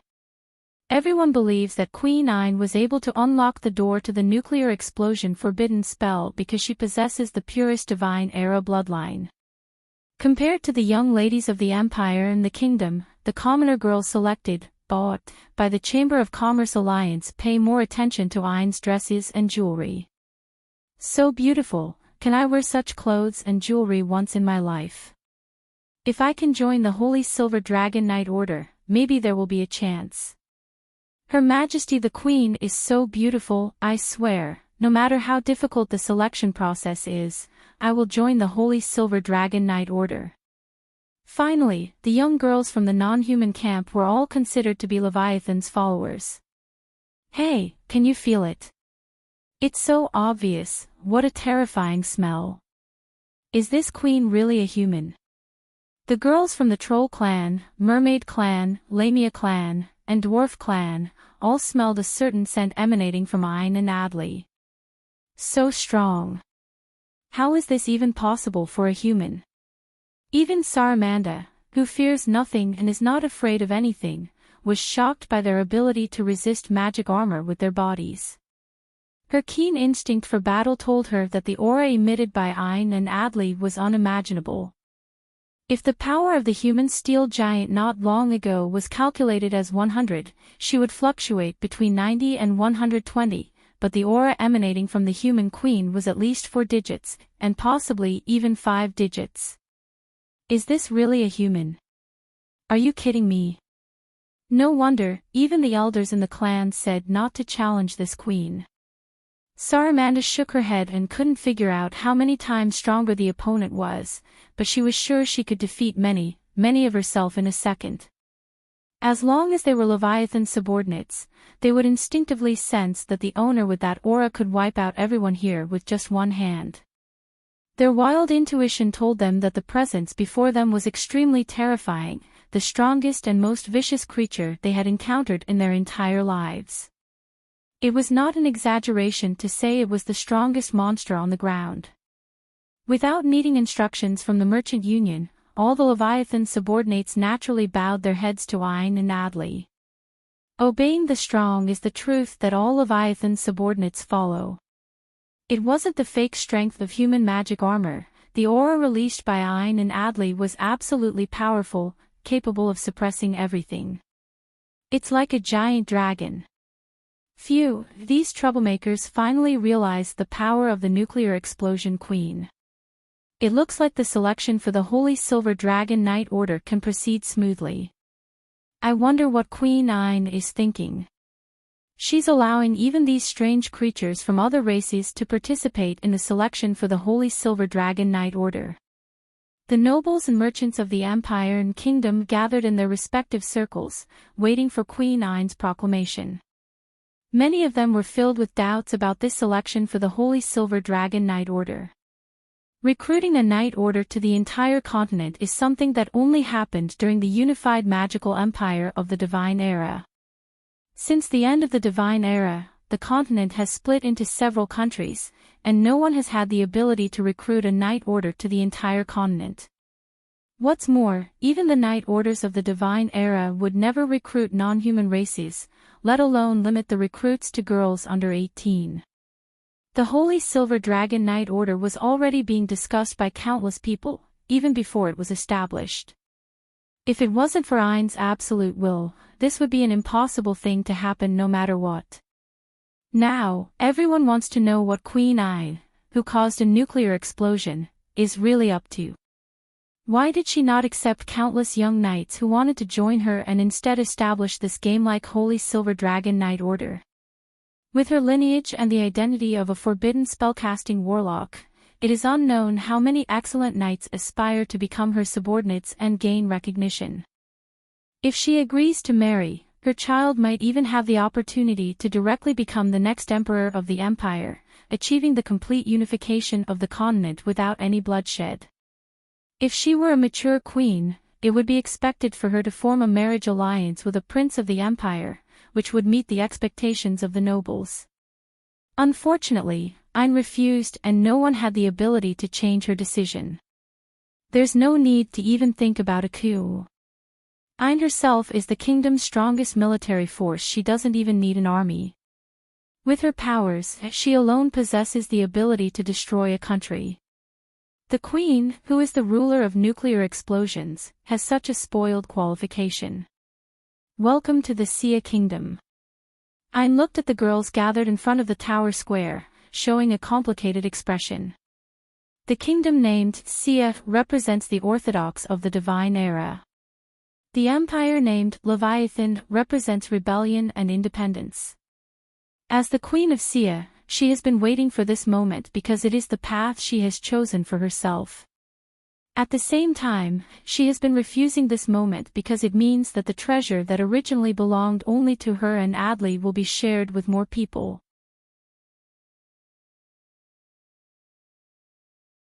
Chapter 1055 We purchased, long ago, I had a dream. Looking at the bustling crowd in the square, those enchanting and unique girls, Ain began to speak up. This is the first time she speaks in front of the public since her official coronation. Now, the people gathered in front of the Divine Era Tower represent the high-ranking powers of this continent. The remaining nobles and royal family of the Sia Kingdom. The Legion commander sent by the Leviathan Empire, the princesses. Representatives of the tribes of the Northern Kingdom, the chieftains. No matter the reason or purpose, all powers chose to respond to Ain's wish and brought the underage girls from their own countries and tribes. For them, it is probably difficult to understand the significance of the Holy Silver Dragon Knight Order in this world. Political investment or compensation for defeat, these underage girls are all sacrifices. Before coming here, probably not many of them had thought that one day they would participate in the selection of a knight group. I want to see a broader, more beautiful world. I want to have wings to fly freely. The world is big and small. I will give this world the most beautiful blessings. Ain gently folded her palms, raised her head proudly, and looked at the sky above her. The sky today was exceptionally clear. The blue sky seemed to extend to the end of the world, without even a trace of clouds. The radiant sunlight shone on Ain, giving her figure a touch of sacredness. The dragon's spiritual energy that intertwined and exchanged with the silver dragon egg for a week brought a qualitative leap to her vitality. The current Ain is no longer the unfortunate girl who prayed to shooting stars for the future. She saved her kingdom, saved the future of countless people, and also saved herself. She was more grateful than anyone to the great being who brought all this and made a determined decision. Regardless of any means, regardless of any cost, she was determined to fulfill the sacred covenant with the divine silver dragon. At this moment, there are over 1,000 underage girls gathered here, and it's all because of her use of the Queen's power. I'm sorry for involving you, but your strength is necessary. Even if it's just Adley and me, we wouldn't be able to fulfill the promise with Lord Silver Dragon in our lifetime. Going down the steps in front of the tower gate, Ayn took Adley's little hand and began inspecting the girls participating in the selection for the Holy Silver Dragon Knight Order. The ones at the front and most easily noticed are the princesses from the Empire. The imperial royalty of Leviathan and the royal family of Sia Kingdom actually share the same ancestry, but due to the first emperor being the first knight on the continent after the Divine Era, more descendants with knight talent appeared on the Empire's side. The princesses from the Empire also mostly wear armor in a girlish style. The round breastplate is emblazoned with the Empire's dragon emblem, which is a series of emblems used by the Empire after the split with the kingdom and can only be used by the princesses. Golden hair, round breastplate, knight sword, red, blue, and white skirt create the unique landscape of the Empire. Throughout generations, the Empire's princesses have produced more than one hero-ranked knight. There was even one emperor who was a queen and was truly the continent's first knight at that time. The Empire princesses who meet the requirements for the Holy Silver Dragon Knight Order selection are a total of 7. They are all related to Ayn either as cousins or as sisters. However, the 14-year-old Ayn and their identity are no longer in the same world as them. Queen Sia, the most powerful Divine Era warlock on the continent, with numerous auras surrounding Ayn, has already reached the peak of this world's pyramid. Originally, the Empire princesses who were on equal footing with her are now anxiously waiting for her review, afraid of performing poorly and losing the qualification to participate in the selection for the Holy Silver Dragon Knight Order. Seeing the majestic Empire princesses, Ayn nodded and felt very satisfied. They truly are princesses of the Empire, both in strength and bloodline. They may not be as outstanding as Ayn and Adley, who are Divine Era warlocks, but they must have endured the egg-hatching ceremony for a considerable amount of time. Next are the noble ladies from the Empire and the daughters of tribal chiefs from the Northern Kingdom. The Northern United Kingdom, known as barbarians during the Divine Era, is a primitive tribe. Due to its cold and unproductive land, they are mostly forgotten. During the Divine Era, their best option was to join the Knight Order and become disposable soldiers on the battlefield. No one expected that after the Divine Era ended, these barbarians actually learned human knowledge and began to build their own country. They even made contact with the defeated tribes and eventually established the Northern United Kingdom. The United Kingdom is an alliance-style country composed of 3 of the largest tribes governing themselves. It includes barbarians, nomadic tribes, and some members of other races. In terms of its form as a nation, it is still at a very backward level. However, the fighting power of the barbarians and nomadic tribes has become a huge force that can change the course of the war after the disappearance of magic in the Divine Era.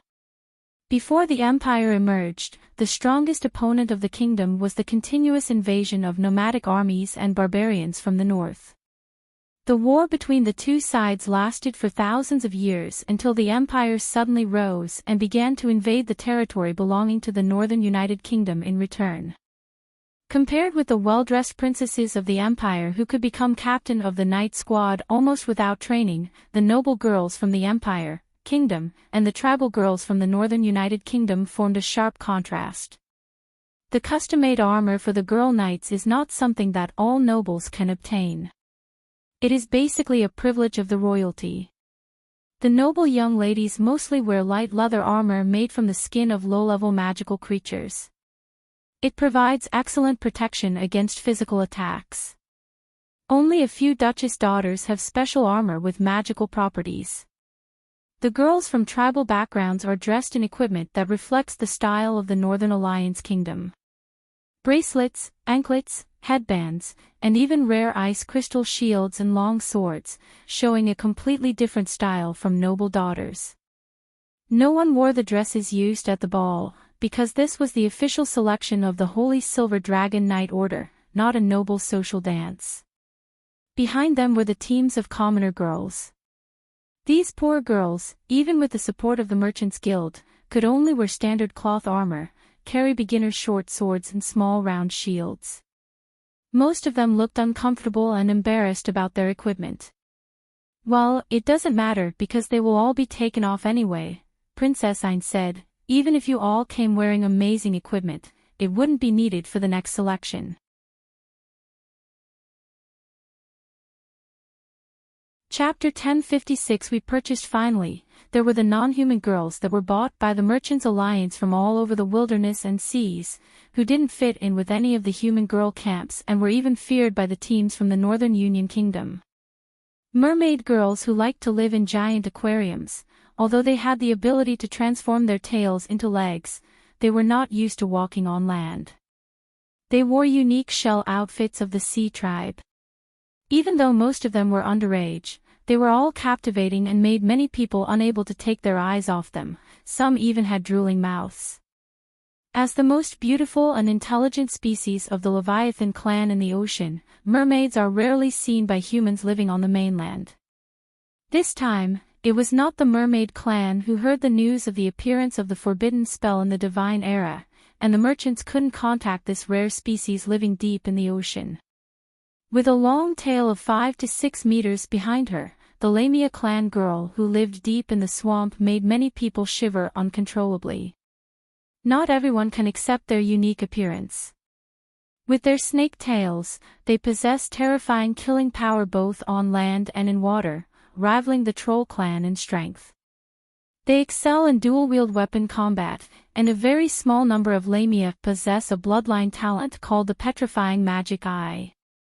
Among the Lamia clan girls participating in the selection of the Holy Silver Dragon Knight Order, there is one girl with a spread third eye mark on her forehead, which is the proof of being blessed with the power of the Petrifying Magic Eye, bestowed upon Lamia priestesses. It is evident that they are not very accustomed to the armor they are wearing now. With their impressive upper bodies, they occasionally reach out to touch their equipment. Nestled in the swampy area, they don't need this burdensome armor to protect themselves. Their natural form is their favorite. Tiny dwarven girls, with an average height of less than 1 meter. This is the closest species to humans among the different races. It can be considered a miniaturized version of a human branch. In history, this clan has suffered persecution from humans, and the entire clan migrated underground, adapting to a life without sunlight. They are good at making all kinds of jewelry. With their small bodies and nimble fingers, each one is an excellent thief. Occasionally, they also appear in human adventure teams after the Divine Era, taking on the roles of scouts and lockpickers. At the back of all the teams are the trolls, with an average height of over 2 meters. Their leader, Saramanda, is over 3 meters tall. Not long ago, they scared the national team envoy with their troll team. The giant axe that slashed through the cockpit of the Empire's third-generation magic armor is lodged diagonally next to Saramanda, emitting an invisible dominance. Compared to the delicate human princesses, the girls from the troll clan are all incredibly strong. But it's not just muscular strength, it's a harmonious combination of strength, speed, and explosive power. They all have a perfect figure, with long legs and stable, powerful hands. They are skilled in using heavy weapons, rallying around their leader, Saramanda, and possessing iron-like discipline and willpower. This is a team that has come alive from the Divine Era, once making the human army tremble in fear the Leviathan land ace troops. Even the merchants who brought these troll clan girls out of the northern wilderness dare not breathe in front of them, let alone talk loudly. Their strength is enough to wipe out the convoy that is supposed to escort them 10 times over. Looking at this camp formed by the girls from another race, even the captain of the Holy Silver Dragon Knight Order, Aine, feels a sense of disbelief. Surprisingly, so many young girls from different races were recruited. These merchants still seem somewhat useful. Compared to Ain's astonishment, these young girls from different races were even more shocked. Before meeting Ain, they had already learned from the elders and priests of their clans that a spellcaster who could wield forbidden spells had been born again among humans. This warlock, who used the power of the bloodline to cast spells instead of relying on wisdom like other magicians, was even more rare than a forbidden spell warlock from the divine era. Moreover, the forbidden spell they mastered was not a common one like summoning floods, but the ultimate forbidden spell, nuclear explosion, that had even been sealed away. On their way to the royal capital, all the young girls from different races who came to participate in the selection of the Holy Silver Dragon Knight Order witnessed the scene of nuclear explosion with their own eyes. The destructive power of that kind went beyond anyone's imagination. However, what they truly felt in the presence of the Queen, who was legendary for the nuclear explosion, was something else. The girls from the mermaid clan couldn't help but sing an ancient song, which praised the greatest living being in this world, the leader of the Leviathan's kin. Spread your wings, and you shall be the king of the sky. Look down upon the earth, and you shall be the ruler of the world. Sing for all things, never rest, O King of Leviathan, fly today as well. This was a song of praise for the mighty dragons, a tribute from the mermaids to the king of Leviathan. Humans, how can they have such a scent, whispered the ruler of the swamp, the Lamias. They had a small blood connection with the dragon race, although it was a very faint connection, but everyone could feel a certain engraved breath in their blood, rejoicing. Except for the troll clan, an anomaly inheriting the bloodline of the giant race, all other races were unable to resist the dragon's pressure, at least in this world, it didn't exist. The dragon race, standing at the top of the world's pyramid, is the strongest race. Mature dragons are born as hero-ranked beings, and they are the most powerful and invincible among heroes of the same rank. Throughout history, all humans who have accomplished the feat of slaying dragons were holders of the Creator God's weapon, the human heroes who possessed the fragments of the divine sword, Sia. Instead of saying that these human heroes defeated the dragon, it would be more accurate to say that the power of the divine sword Sia suppressed the dragon's advantage. The tiny dwarf girls were so scared that they could barely speak. They were naturally timid, and dragons could easily eat 100 of them with one bite. During the Divine Era, these girls were hated by the dragons because they resembled humans too much. They were not even qualified to go to war. Among all the different races, the dwarves held the lowest status. They were considered mere, reserve food, and some cruel dragons would take their anger out on the dwarves after being injured in battles against humans. Faced with Ain's dragon spiritual energy, all the dwarf girls were almost crawling on the ground. In contrast, the troll girls were excited. This is really strong. That's amazing.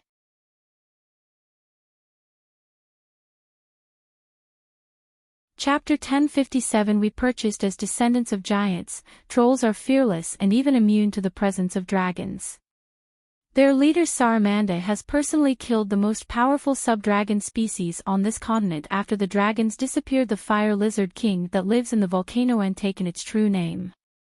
Even though she knows she can never be a match for the nuclear blast queen, the difference in their fighting abilities is so great that it cannot be calculated, but Saramanda is still excited. She has finally met her match, the strongest monster on the surface of this world. If she can't win now, it's okay, she will work even harder to train. Having an opponent she wants to surpass is completely different from being lost without one. Running away from the clan was the right choice. Ever since she killed that fire lizard king and acquired the true name Saramanda, there has been barely any opponent in the troll clan who can defeat her. After coming to the human world, she first encountered a steel giant who allowed her to have thrilling battles, and now she has encountered the nuclear blast queen whom she cannot possibly defeat. This world is truly amazing. Even during the era of divine war, the wild and untamed troll clan was the only group brave enough to defy the dragon's orders. With their giant bloodline, they never knew the meaning of retreat. On the battlefield, the troll clan never received the command to retreat. Even if the opponent was 10 or even 100 times stronger, the trolls would rush forward for a glorious battle. During the era of divine war, there were numerous famous knight orders on the continent, including the Royal Knight Order led by a dragon-slaying hero. However, no knight order could snatch the title of Land Warfare Ace from the Troll clan. The title of Land Warfare Ace for the Troll clan was not only recognized by the Leviathan faction, but by the entire continent. Only the dragon race that had defeated the giant clan could recruit the Troll clan as their soldiers. Now, Saramanda admits that the nuclear blast queen in front of her also qualifies for this. The dragon aura emanating from her body is too evident, and even Saramanda believes she is a dragon who has turned into a human. The other girls from different races also agree on this point. Originally, they were hesitant to join the Holy Silver Dragon Knight Order, but now all of them acknowledge Ain's power. The warlock from the Divine Era, the Knight's bloodline, ultimately traces back to the bloodline of Sia. As descendants of Sia, humans expelled the dragons from the continent and obtained the crown of the land. Due to the long period of weakness in the magic tide, the reproduction rate of all foreign races has significantly declined. Powerful races like Lamia and Trolls are approaching the endangered state where they cannot sustain their population size. The foreign girls gathered here are almost the last hope representing their respective races in this world. The appearance of the forbidden spell from the Divine Era has given a glimmer of hope to the leaders of various races who are familiar with the history of the Divine Era. The price offered by human merchants is just a starting point. The underage foreign girls gathered here carry the mission of their respective races, coming to witness the charm of the legendary forbidden spell warlock from the Divine Era. Ain didn't disappoint them. Queen Ain, who possesses the bloodline of Sia from the Crown of the Land and the dragon aura of the Ocean Crown, only with the released aura, established her authority among the scarce bloodlines of foreign races in this world. They acknowledged Ain and decided to proactively join this Holy Silver Dragon Knight Order. This point was not only noticed by Ain, but also by the merchants and noble representatives who have been observing these dangerous foreign girls. These monsters seem to have become much quieter. They truly live up to being Divine Era forbidden spell warlocks. They must have sensed the strength of Her Majesty the Queen. It looks like they might actually be chosen to become members of the Holy Silver Dragon Knight Order.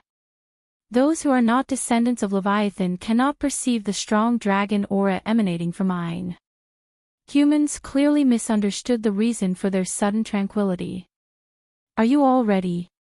Even Ain herself is somewhat unfamiliar with these girls from different races.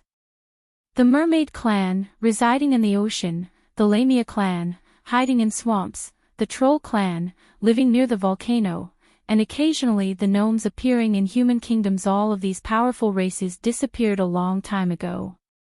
Or perhaps it's easier for people to call these races monsters, nightmares that humans avoid, equating them with the fierce creatures on the mainland. The only difference is that those ferocious creatures lack intelligence, whereas these powerful races have their own unique civilization and heritage. The histories of mermaids and lamias are even older than that of humans. They have existed as dragon descendants for tens of millions of years, even longer than the birth of humans. Great Queen Ain, the Mermaid clan is willing to serve you. The next successor of the Mermaid clan, a girl named Heidi, smiled and presented her most precious seashell. Lamia clan is willing to join the Holy Silver Dragon Knight Order. Miras, the only priestess of the Lamia clan in this generation, also presented her own scale, which is the highest Lamia etiquette.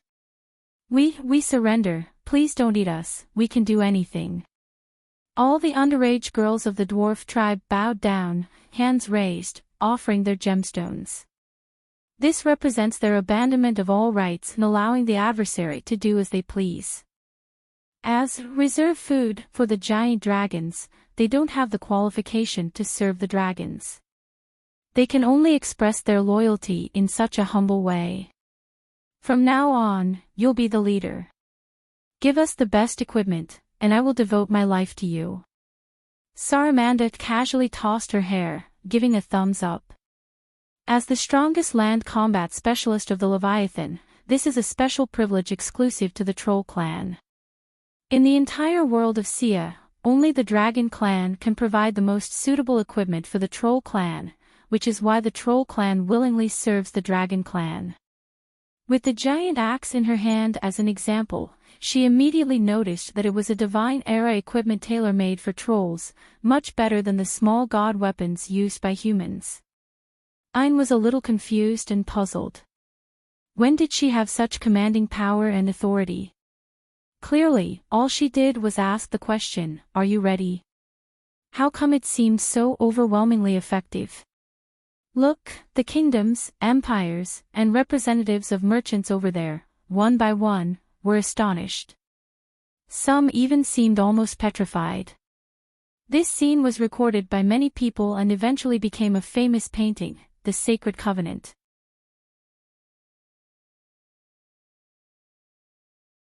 Chapter 1058. We purchase future generations of people, when they see this painting, can't help but fantasize. At that time, Her Majesty the Queen possessed such great foresight and noble charisma that even the demon race, who were regarded as enemies of humanity, calmly came under her command. On the huge canvas, the scene of that day was completely reproduced. Queen Ayn, wearing a platinum-colored gown, held hands with Adley, who was the first princess of the kingdom at the time, and bathed in golden sunlight. In front of her, there were princesses from the human empire, daughters of tribal chieftains, as well as young ladies from duke and count families. However, the most eye-catching ones were the monster girls who originally belonged to the Leviathan faction. Princess Heidi from the Mermaid clan, the future queen of the Merfolk, walked out of the aquatic tank and presented the shell from her own horn to the Supreme Queen.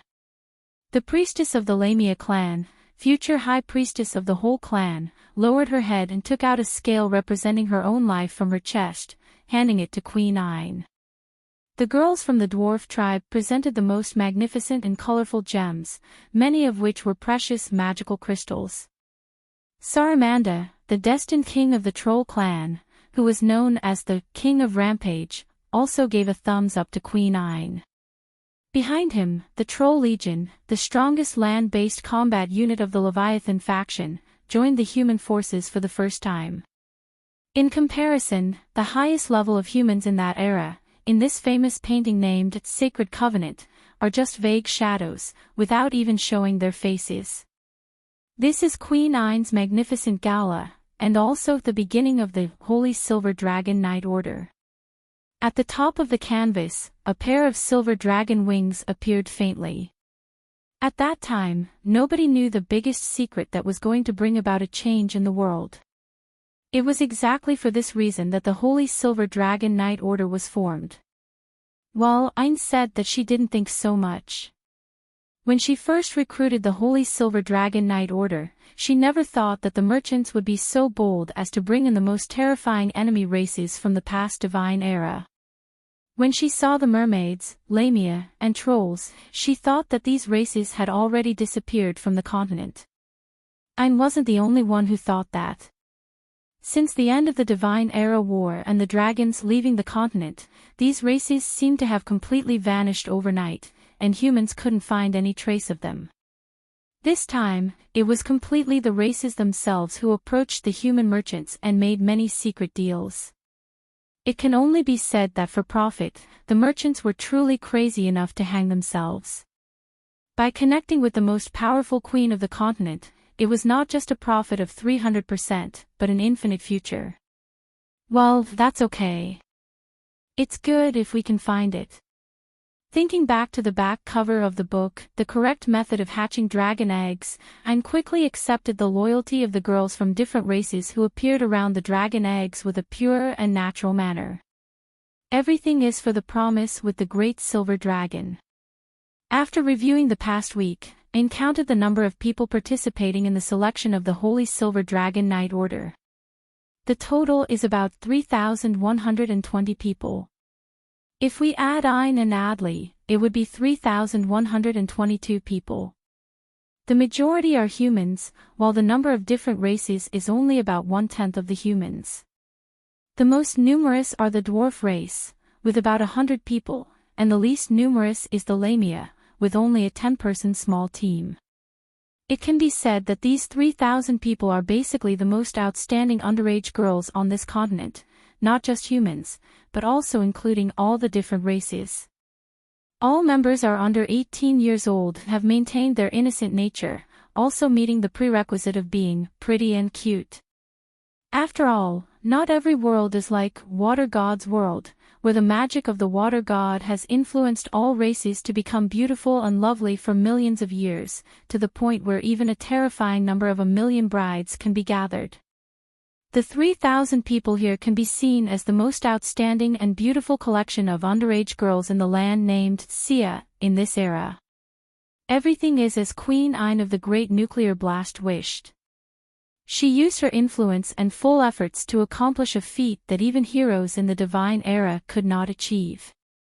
I'm really cunning. I'm sorry for using you. But it is necessary. Ayn walked back to the Tower of the Divine Era and looked at the 3,000 underage girls gathered in front of her. It is impossible for her and Adley to hatch dragon eggs in their lifetime. There won't be a more perfect Divine Era bloodline on this continent than theirs. So, let's make up for it with hundreds or thousands of times the quantity. The 3,000 people gathered here now were selected as the best of the best. Whether they can pass the selection of the Holy Silver Dragon Knight Order depends on whether they can hold on. Sister, do they have to do the same thing as us? Those kinds of wow, pafu things. Adley blushed and asked her sister about the 3 books she read, The Shameless and Lustful Demon King and the Story of 1,000 Princesses That Must Be Told, The Shameless and Lustful Demon King and the Story of 1,000 Sisters That Must Be Told, The Shameless and Lustful Demon King and the Story of 1,000 Daughters That Must Be Told, were originally written by the Divine Era author. Compared to her sister, she seemed too petite and often overlooked. In fact, the dragon's aura that made all the girls from different races submit just now was mostly unintentionally released by Adley. However, because the title of Ayn, the Nuclear Blast Queen, was so impressive, the mermaid, Lamia, and troll girls subconsciously saw Adley as the owner of the dragon's aura. In reality, Adley was the hidden big boss whose power had already surpassed her sister. She just didn't realize it because she had never held anything heavier than a teddy bear in her life. Let's test their talents ourselves. A faint blush appeared on Ayn's cheek. It's really unwilling. Originally it belonged only to her, but first her own younger sister discovered it, and now she had to willingly share it with these 3,000 girls. Clearly, she wanted to keep this secret all to herself more than anyone else. Adley is still young, probably doesn't know what such intimacy represents. Clearly, being under 18 shouldn't have any contact with this field. Why, everything was originally hers first, the first touch, the first intimate contact, the first exchange. That happiness, as if melting, was originally her secret alone. Fate can be so cruel.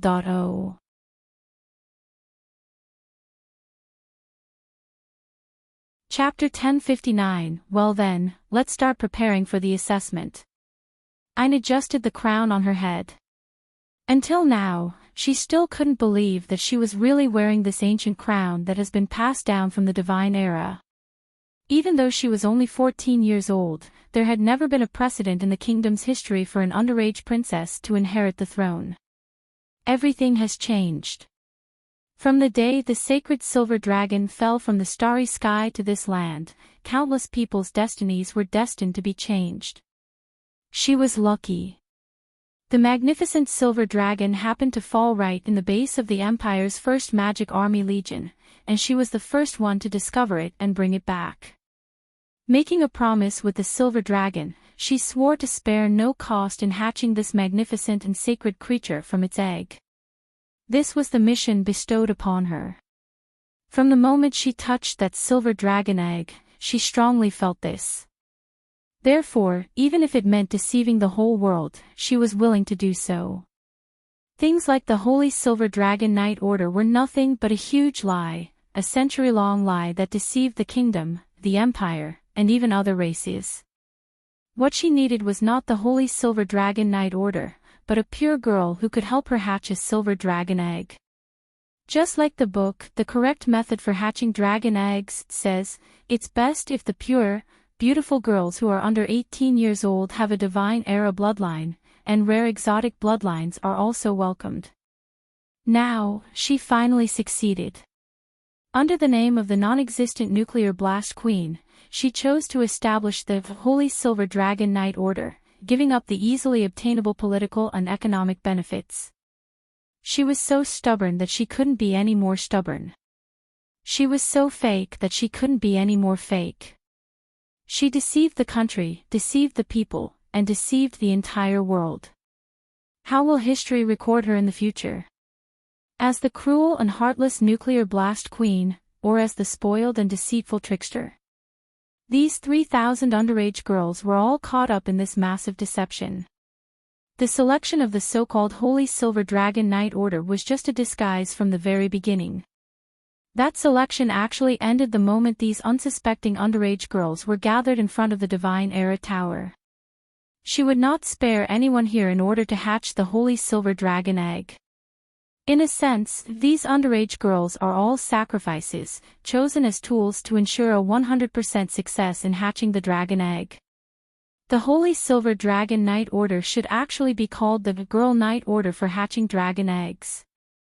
Is it starting now? The Knight Princess squad from the Empire took deep breaths, adjusted themselves, and raised their spirits to the optimal state. The Empire's method of selecting knights is extremely strict, including swordsmanship, horsemanship, armor usage, and recently, handling skills of the magic armor prototype. Each assessment must reach an excellent level in order to be bestowed the title of knight by the Empire. It can be said that every knight in the Empire's Knight Order is an elite among elites, an ace on the battlefield. The Imperial family of the Empire is even more exceptional. They have inherited the bloodline of the Empire's first emperor and are hailed as the top knight lineage on the continent. All of them have chosen the path of knighthood. Without the sudden arrival of the Holy Silver Dragon Knight Order, they were supposed to join the Empire's Knight Order called Princess Knight Order and serve as the team leader. In fact, among the princesses who came to participate in the selection for the Holy Silver Dragon Knight Order, there was one who was hailed as the most outstanding genius of the noble class in the Empire, Princess Roland, and the kingdom's Princess Aine, who were known as the Twin Stars. Both being 14 years old, just a week ago, Roland had thought about using her power to save her comrades, but who could have expected such a huge turn of events in the battle? 1 week later, when the Empire's Princess Roland met her best friend again, their statuses were completely different. Roland was still the Empire's highly anticipated future Knight Rising Star and the original future vice-captain of the Empire's Princess Knight Order, while Aine had become the Queen Majesty of the kingdom and the only Divine Era warlock on the continent. Things happened too quickly, and now when Roland looked at her good sister, her eyes still seemed a bit confused. What exactly happened? Why did Aine suddenly acquire the power of the Divine Era magic overnight? When they had interactions in the Empire, she clearly never won a single time against her, who was a knight. Moreover, Roland clearly remembered that she had no interest in knights at all. She was the elegant princess who preferred to sit quietly under a parasol and enjoy tea, reading books. She was completely different from her, who was always called a tomboy princess knight. Why does Aine suddenly want to establish an unheard-of knight order called the Holy Silver Dragon Knight Order with such a strange name? The dragon, which is the ultimate creature at the top of the pyramid in this world, has always been the totem of the Leviathan Empire, you know. The totem that the Sia kingdom believes in is clearly the sword representing Sia's divine sword. Even the emblem of the strongest royal knight order in the kingdom is a sword of the king. Not only the knight princesses of the Empire are getting nervous, but also other noble girls and common girls are becoming tense in a similar way. Many noble girls are carrying the pressure of their entire family. If they are eliminated in the selection of the Holy Silver Dragon Knight Order, it will become a lifelong shame for the family. The daughters of merchants inherit their parents' calculation abilities. Once eliminated, the loss of money is enough to make their faces turn pale and make them feel terrible. The thoughts of ordinary girls are much simpler. If they lose this opportunity, they will probably never live the good days of having bread and steak every day again. They will have to go back to the days of frequently starving and having the good food taken away by their brothers at home. In this world where power is revered, male strength far exceeds that of women. Except for a few noble girls who are well-fed and well-clothed due to their parents' favor, most ordinary girls cannot eat good food at all. Meat and such, only after passing through all the male members of the father, older brother, younger brother, can the female members share the remains. The seeds from the divine era, agriculture techniques, lost their power from the magic tower and became history. Pretty commoner girls mostly become lovers of the nobles, while the noble daughters become tools for arranged marriages. When Queen Anne declared the establishment of the Holy Silver Dragon Knight Order, it changed the fate of many commoner girls and gave them new hope. Even if it's a scam, they are willing to jump down willingly, just to seize that one ray of hope.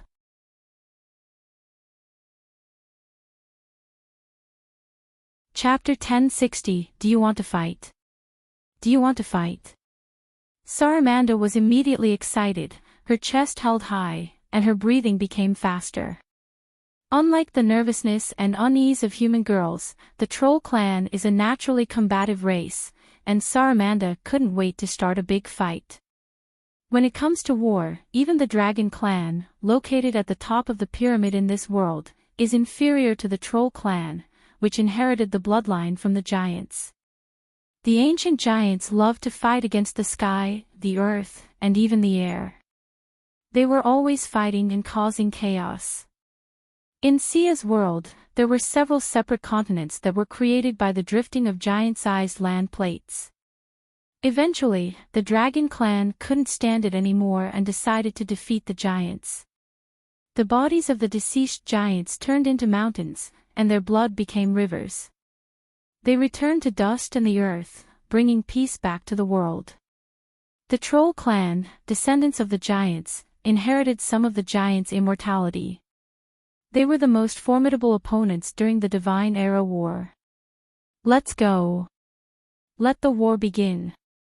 Excited Saramanda pointed her fingers at two powerful teams of human girls, Princess Roland's team, known as the strongest, and Lamia's team, the only ones who could match the trolls in close combat. Human knights possessed the most balanced attributes among all races. They were skilled with various weapons, and when they fought together, their strength surpassed the sum of individual strengths. The Lamia clan possessed a power equal to that of the Troll clan. They were agile and had impressive magical abilities. They were the only close combat forces in the Leviathan faction who could compete with the Troll clan. However, the Trolls had an unfair advantage: they couldn't die, even if their heads were cut off or their hearts pierced. Their position as the best ground soldiers couldn't be challenged by any other race. In a one-on-one martial arts competition, Lamia might have a slight advantage over the Trolls due to their perfect skills and talents. But when it came to life and death battles on the battlefield, no race wanted to fight against the Troll clan. The Trolls in the Troll clan have a special gift that makes them nearly invincible.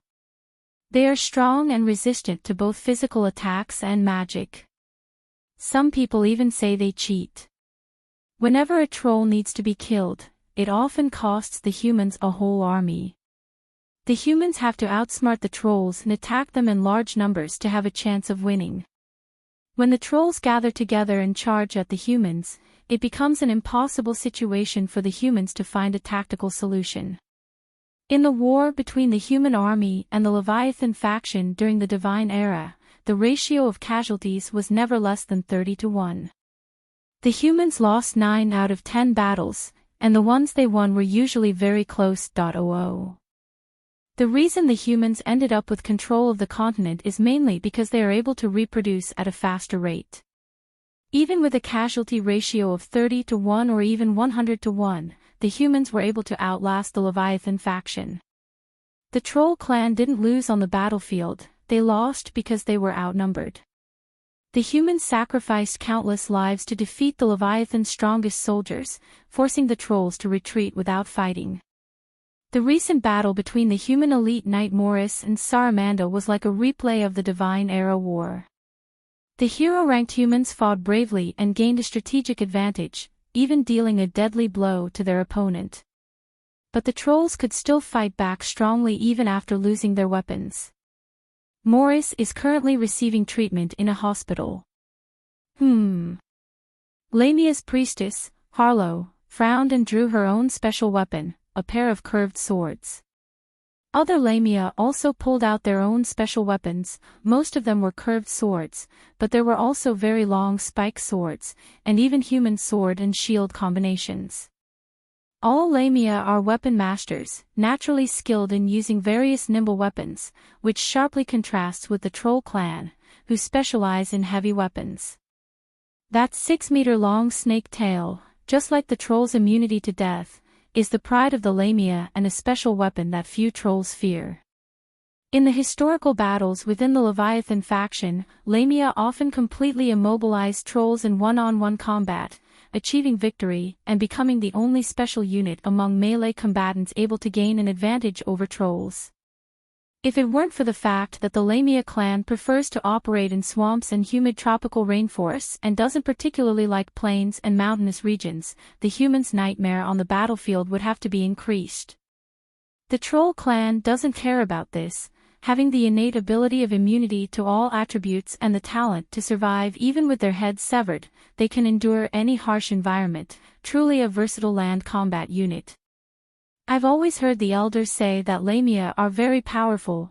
I really want to try it out, Saramanda eagerly said. The knight's selection, after all, was about displaying strength, and that was her specialty. As long as they're Trolls, they are natural elite land combat units. It's not an exaggeration to say they are the strongest creatures on land.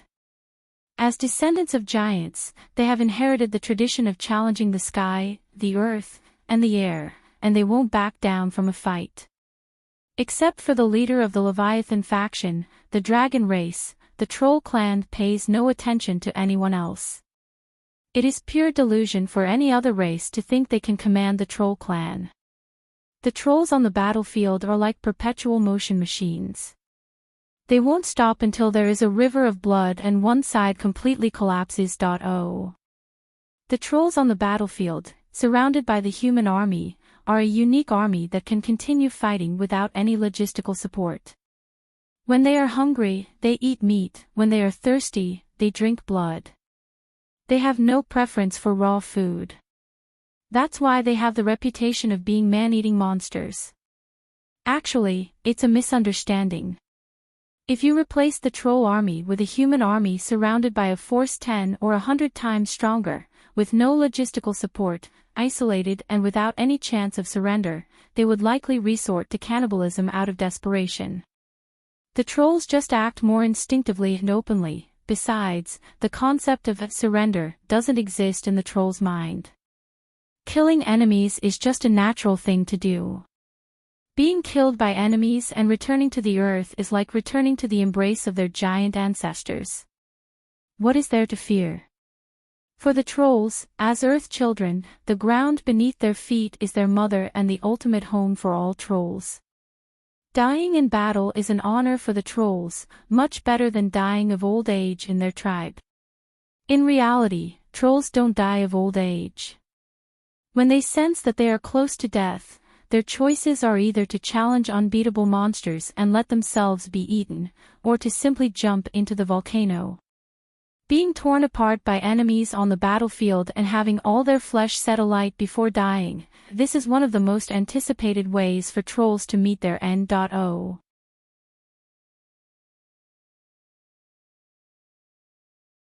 Chapter 1061 Boom. Like tiny stones falling into a calm water surface, creating ripples one after another. Saramanda heard this sound again, just like when she used her powerful Saramanda bloodline to fight against a heavy magic armored knight weighing 50 tons. Moreover, the sound she heard this time was even clearer and more impactful, as if the owner of the sound was very close by.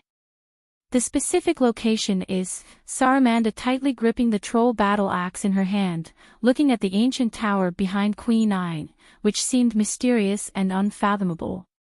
Even the troll clan, who lived in the volcanic Forbidden Zone, had heard of that tower, which was one of the few ancient structures on this continent older than all the troll ages combined. The troll clan is a warrior race and knows nothing about building tall towers. Their weapons and equipment are mostly made of natural materials.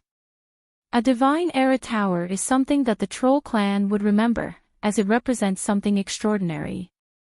Boom! She heard it again, the exhilarating sound of her heartbeat, which made her own heartbeat seem insignificant.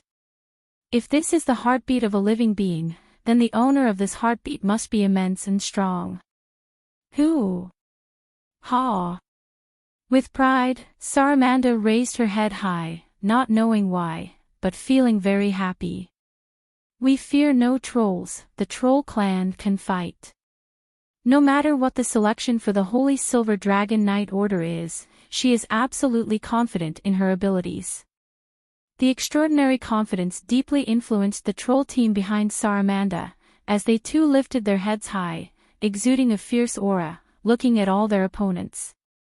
Why are you staring, monsters? There are humans who are fearless, especially those chieftain girls from the northern tribes. With their warrior bloodlines, they stand tall and refuse to back down. What's the big deal? The troll squad rubbed their hands together, ready to show off their skills. Oh, sorry, I meant to say they were ready to show what they're capable of. No matter the selection for any knight group, whether it's from the divine era or modern times, the trolls will always dominate as the strongest soldiers. This is the truth engraved in the blood of the troll clan. No other race can impress the trolls, except for the dragons. They are just like that, being stubborn as earth children. The selection area for the Holy Silver Dragon Knight Order became tense in an instant. As expected, the troll clan once again became the enemy of everyone. This is not a rare occurrence, as during the Divine Era War, no other soldiers wanted to fight alongside the troll clan. Anyone who has done something foolish like this received a bloody lesson. When the trolls shouted and charged at the enemies, they would often go into a frenzy without distinguishing between friend or foe. Well, being a troll, even if they get their head chopped off by a teammate's heavy weapon, or even if their brain gets smashed out, they can quickly regenerate in the same spot. Other soldiers, like the Lamia who are just as powerful in solo combat as the trolls, don't possess this ability. The best way to use these top-tier soldiers, the trolls, is to let them loose and not care about anything else, allowing the enemy to suffer. In the end, a small team can be sent to clean up the battlefield. Fighting alongside trolls in a group is even more dangerous than going to battle. Have you ever seen a war where your side had more casualties than the enemy? You can witness that by fighting with trolls. It's better not to fight alongside the dangerous troll clan if you don't possess the immortal talent of an earth child. Leave the trolls behind to deal with the enemy themselves. That's the right way to use the troll manual. Come on, all of you can join in, it's fine. Saramanda, fear nothing. Saramanda proudly straightened her ample chest. She gripped her troll war axe with one hand and extended her index finger with the other, striking a pose that she herself didn't quite understand. Saramanda is the best big sister. Saramanda is invincible. You better surrender now, or get ready for Saramanda's wrath. With just one charge, Saramanda can make you cry for your mommy. The troll girls who came to the human world quickly learned the mercenaries' foul language. With their towering height, they walked around with an air of superiority, creating a sense of immense intimidation. Let's fight. We are the Wilderness Bride team. The chief's daughters, who call themselves wilderness brides, jumped out. In the northern United Kingdom, only the most capable and strongest girls in the wilderness have the qualification to be called wilderness brides. This title, like the Empire's Princess Knight, the Troll's Earth Child, and the Kingdom's Divine Era Warlock, is the highest honor. The girl with the title of Wilderness Bride must go through a series of trials that seem impossible for humans. To obtain the tribe's recognition and become a Wilderness Bride, the girl must empty-handedly knock down a gorilla, use a stone spear to defeat a saber-toothed tiger and a giant bear, hunt and kill a killer whale in the water, and if necessary, fight the giant Squid King for 300 rounds. Don't be fooled by their simple equipment. Although they are not on the same level as the Empire's Princess Knights, their fighting power is considered monstrous among humans, almost being kicked out of the human camp. Hee hee. Barbarians. As a neighbor of the wilderness, although Saramanda rarely encounters them, she has met a few warriors claiming to be from the Northern Kingdom. Well, she single-handedly knocked down a group of them and took all their equipment. Unfortunately, those equipment were not made specifically for trolls, so they were not very durable. They weren't as good as the big stick she found herself. You and all of you attack together. If you can chop off my head once, then you can consider yourselves winners. Ah, only the troll clan would utter such hair-raising words. Even if their head is chopped off and their brain goo spills out, trolls have the ability to resurrect. Among all the intelligent races in the continent, only trolls have this unique talent. Not even the dragons have this immortality. To completely kill a troll, you need a digestive system like the Fire Lizard King, who can even digest lava. Alternatively, following the practices of the Divine Era War, you have to slice a troll's body into countless pieces and then burn all the fragments to ashes using the molten adhesive extracted from the magic furnace in the magic tower. Otherwise, Earthchild's trolls will make you understand what it means for a wildfire to burn endlessly and for spring breeze to revive, what it means to only cut grass without removing the roots, and regret for 1,000 years. Thawed. Saramanda heard it and felt her face turn red and her heart race even more. It was like the heartbeat was praising her performance. What is this feeling? For the first time, she felt a warm sensation all over her body, as if she was stepping on fluffy clouds. Today, Saramanda was the best Saramanda. You're tuning into the LoveLore Library YouTube channel. We're so grateful for your support and don't forget to subscribe to join us on this incredible journey through captivating stories. Your generosity through donations truly makes a world of difference, as it's the primary source of revenue that allows me to expand and enhance this channel for you. Thank you from the bottom of my heart for being a part of this adventure.